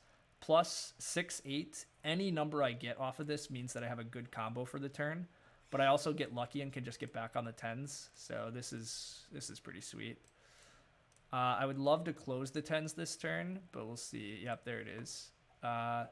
I didn't make a lot of progress on 6s and 8s, but I closed 10s, and I have really good tempo on 6s and 8s. I should win one of them, and possibly still just win both. So this is pretty good. Opponent busted. Oof. Yeah, it's tough. You don't understand how 6, 8, 10 is so good, but 5, 7, 9 is so bad. So this is something I can explain. This is actually a really easy thing to understand. The reason 5, 7, 9 is so bad is because if you roll all evens or all odds on the dice, whenever you make pairs, if you have all evens, all of the results will be even. If you have all odds, all of the results will be even when you pair up the dice. So the problem with 5, 7, 9 is that they're all odd numbers. So if you roll all evens or all odds, you've just instantly busted. And the chances of doing that is at least 1 in 8. The chance to roll all evens is 1 in 16. The chance to roll all odds is 1 in 16. So you have a 1 in 8 chance of just instantly busting if you're on all odd numbers. And 1 in 8 is already like a 12% chance to bust, right? Like that's already pretty bad. And then on top of that, you have to add in the probability that you're rolling all low or all high as well. And so the reason 6, 8, 10 is so much better is because they are all even numbers. So you just have a lot better chance with that type of stuff. Anyhow, I got really distracted there because I got excited about talking math stuff. Because for the record, my formal education is in mathematics. I have a bachelor's degree in math with a focus on statistics and probability. So this game is very much in my wheelhouse. But anyhow, that is why 5, 7, 9 is so much worse than like 6, 7, 8 or 6, 8, 10. It's primarily because of that relation of how pairing up dice works with evens and odds. You really want to be on all even numbers in general in this game, or have a decent number of evens. That's why I tend to focus on getting on 6s and 8s. When you're on 6s and 8s, any combo number is like quite good. Your chances of re-rolling are almost always like 90-ish%. Whereas there's a decent number of combos with 7 that just go poorly. So anyhow, this game's going pretty well. I'll take the 7 here now and try to get on 6-7. 6-7 is still a really good combo to get on. I'll take a 4-7, and then I'll take a free 4, and then 9s. 4-7-9 is not great, but it's not too bad, so I'll roll this a little bit. I still need to be a little aggressive here and not get too lazy, because my opponent is still playing well. But I also don't need to be too aggressive, so I think stopping here is pretty good. I've given myself some chances on 4s, 6s, 7s, and 9s, and my opponent has no wins yet, so... fellow mathematician here. Hey, welcome. Yeah. Am I a mathy person in my day job or just a fun undergrad to help with board gaming? I do some financial and data analytics. I currently am employed as a business analyst. I've debated working to become an actuary. Haven't actually achieved some of that, but my opponent is playing this well. He's pushing for 6s and 7. Whoa, that was a really questionable decision. Wow, he took a single 6 over closing 7s. Huh, that was really funky. I don't think I agree with that decision at all, but he has left himself just one away from winning a bunch of stuff. That was really funky, though. I don't think I can possibly be right, but I'm unfortunately a bit unlucky here. If I got on 6, 7, 9 and just closed out a column, but I guess he's just betting I can't close a column, and I'm not on good numbers here. 3, 6, 11 is pretty awful, but I gotta push my luck. Yeah. Apparently I should have took the 12, but hard to know that. So what is going on here? I don't know what's going on here, but I mean, I guess the guy is hoping to get 6 and 7 like he did, and now oof, and I just instantly bust. Yeah, well, he's given himself a real chance to win, but if I got on 6, 7 there, like I got a bit unlucky on just not getting on good numbers. But Loki, you need to stop. Sit down. I'm not ready for you yet. I will play with you shortly. You probably should go more often for 4s and 10s. They seem fine to win also. 4s and 10s are pretty valuable. I'll take 2, and then here's a 4. I need 2 more 4s. 2 more 4s, or just another 2.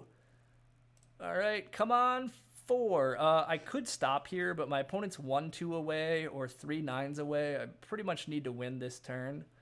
My odds of rolling a 2 or a 4 are nearly 50%. So,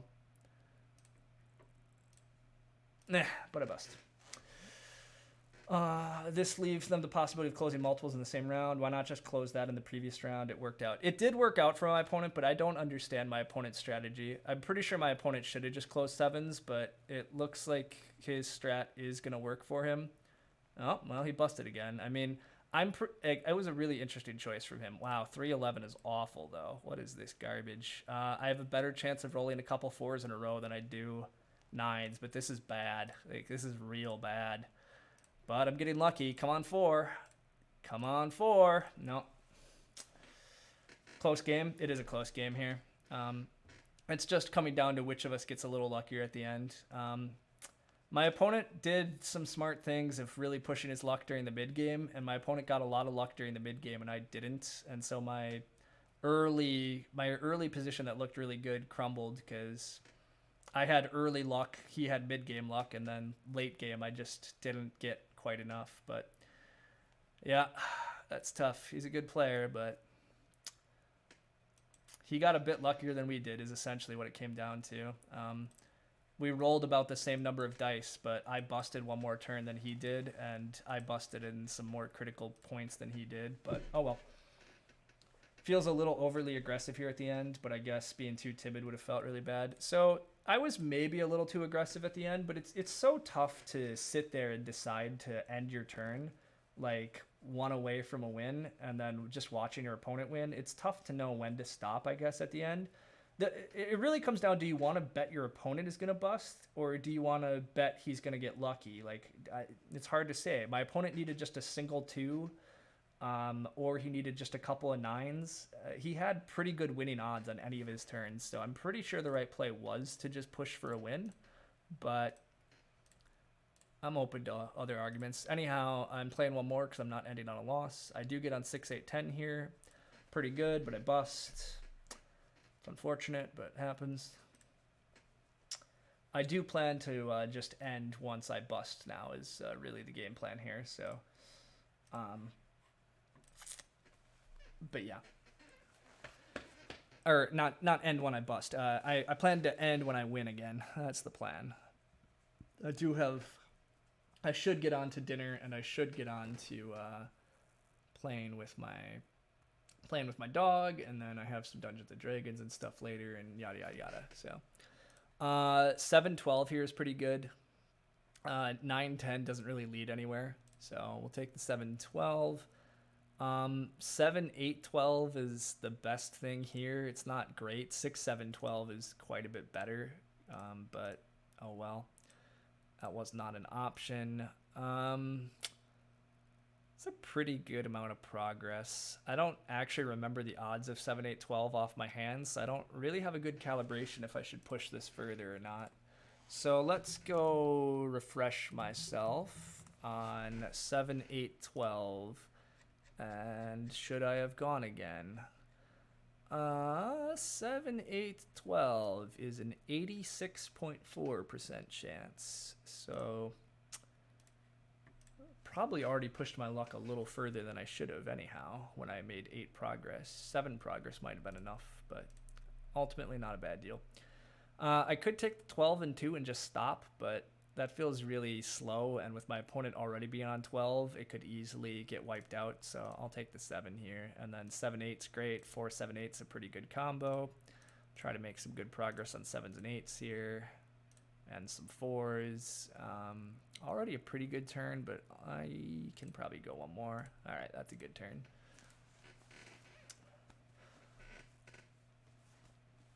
I'm doing pretty well on 7s and 8s.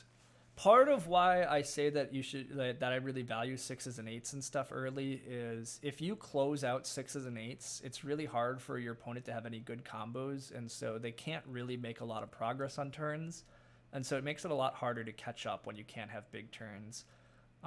Part of why our opponent was able to beat us last round is because he was able to have big turns on the back of 6-7, which was still open. I wasn't able to close those fast enough. But if I had been able to close them off, our opponent would have just dead or pretty much lost. Getting back on 4-7-8 here is great. I'm going to just try to win 8s or 4s, but it looks like I'm winning 8s. That's good. Close those off. Have really good tempo on 4s and 7s here. My opponent's really not too close to closing columns out. He has 12s in the future and maybe 9s if it goes well. But he tried 6-7-9 was a really good combo. He busted early too, so that's just bad luck, which unfortunate for him. I'm just taking these 7s and gonna try to close it out. Again, that's gonna really slow him down. And then here, I'll just take this and end. There's not a lot. So when you have a free marker, it's pretty safe to roll again because any number will work, but there is a slight risk there that I would roll, like the dreaded, if I rolled all 4s, then I would bust because I couldn't make progress on 8s or something. That's pretty unlikely, but I don't know if it was worth risking anything there. I'll just take a 4 here, and this should be a pretty easy win. 4-6-9's a pretty good combo. We were just trying to hit another 4, though. Come on, 4. All right, not happening. Oh, well. Opponent busting every turn. Yeah, so my opponent's getting unlucky here. I haven't really been watching, though. He also maybe is a little... Nah, he's just getting unlucky. At this point, you kind of have to be a little overly aggressive, but I will say some players, I think, play from behind pretty poorly because they tend to go all or nothing. At a certain point, you should actually stop and accept, like, a little bit of progress is okay. So, like, this guy should probably be stopping, or take that 10 and stop. Like, this is wrong. He's pushing way too hard. Like, this is way too hard. This is crazy. Yeah. So if he just stopped where he was, he at least has a chance to win the game, because maybe I don't get a 4 here. Like, what if I don't get on 4s? What if I don't win in one turn? He all of a sudden has really good chances to win. But he's just like, he's put himself in a mindset where like he's way too far behind. And that's what I mean. Like, I do see a lot of people play from behind really poorly. But like, I'm not getting on 4s here, right? So like, if my opponent had stopped where he was at, he would have a pretty good shot. But instead, I'm just going to stop there and give myself chances on 9s in the future. But he passed up like 3 chances to close 10. He passed up several chances to close 10s because he was trying to like just win multiple columns in a single turn, which is way too aggressive. He had a great turn, to be honest. He had a really lucky turn, honestly, but he had a great turn. He would have been like here on 4s, here on 6s, and closed 10s in a single bound. And then just imagine that I didn't get 4s and I just had the turn I did. And then what if he closes 4s and gets a couple of 6s? Like, all of a sudden he could win. But basically what I think is, I think people just push way too hard. Like, you got to at least give yourself chances, and those chances can include your opponent getting a little unlucky. But whatever, we'll see. This guy's having a good turn again already. He might steal 9s on me, which would suck. He did bust. Okay, well, that was lucky. Here's double 9s. Take the 11, just hope to get more 9s. No 9s are incoming. 5 is better. I'm just going to keep rolling here. There's the 9. All right. Good times. That was a nice win. Our opponent was too aggressive. They were a reasonable player, but our opponent made some bad choices as well. So still, I was pretty fortunate. I rolled pretty well. My opponent did not. Although, I mean, my opponent just pushed his luck too far too. So, oh well. He decided to go all in again. Yeah, I mean, sometimes you have to go all in, but like, again, I think people overestimate, like, the game can't stop. It's very fluky. It's very lucky. Like, your opponent can have bad turns. You have to like price that into your evaluation when you're trying to come up from behind. Sometimes you need to accept that having a pretty good turn is good enough, and you hope your opponent's going to have a bad turn and give you another chance, and then that other chance is when you'll win. Trying to win it all in a single turn when you're behind is often a mistake. So I think that guy has that lesson to learn, but that's great. Anyhow, thanks for the stream. Excited to watch TM on demand. Looks like I missed the TM Arena fun again. Hey, Heroic Logic. Yes. So I did have a nice Terra Mystica game. You should go watch that. It's on this VOD. And then there's a bonus like 20 minutes to 30 minutes of me playing Can't Stop and talking a little bit of Can't Stop strat, actually, and including kind of how I look at the game, how I make decisions, and some of the mathematics behind it, and why you should prefer even numbers over odds, and a couple other things. So if you're interested to get better at Can't Stop, there's also some decent content in there. But anyhow, ultimately, thanks everybody for watching and following and commenting. This was a fun little stream. It was a really fun Terra Mystica game, and hopefully some of you can watch it later and catch up. And otherwise, it was fun to do a couple Can't Stop and get some wins. This was a nice day. Let's see. Looking ahead, NerdCube and I are streaming the Fire 2 Open Finals on Saturday, so that'll be a fun time. Tune in for that. We'll see who wins. There should be a Terra Mystica all-player commentary this weekend. I just don't know the exact date or time yet because we don't have it scheduled, but we'll get that happening again. And then otherwise, I should wind up probably streaming again here and there throughout the week. Maybe tomorrow, maybe Friday. I don't know. We'll see. Again, I'm not playing a ton of Terra Mystica going forward. I'm still going to play a decent amount, but there's probably going to be some more Can't Stop streams and some more Agricola streams sprinkled into because I'm having fun with that stuff. But we'll see. Anyhow, ultimately, fun times. My work has to stop interfering with Terra Mystica. Yeah, you can watch the VOD after. There'll be other Terra Mystica streams, but I hear you. Oh yeah. Speaking of other Terra Mystica streams, I think I'm also gonna be on the Manic Pineapples channel on Monday night. He's been streaming some Terra Mystica stuff, and he's focusing a little more on doing like community like interviews and stuff with players. He's not as focused on the strategy aspects, but a little more of the actual like people behind everything, which I think is a really cool idea. So that should be fun too. I'll mention that more, I'm sure. But anyhow, ultimately, that's kind of some of the stuff coming up in the streaming world. Should all be fun. I should go do some other things though. So ultimately, thanks all for this stream. It was a great time.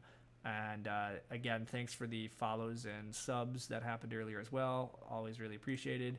And yeah, it was a good time. I'm heading off. See you all around.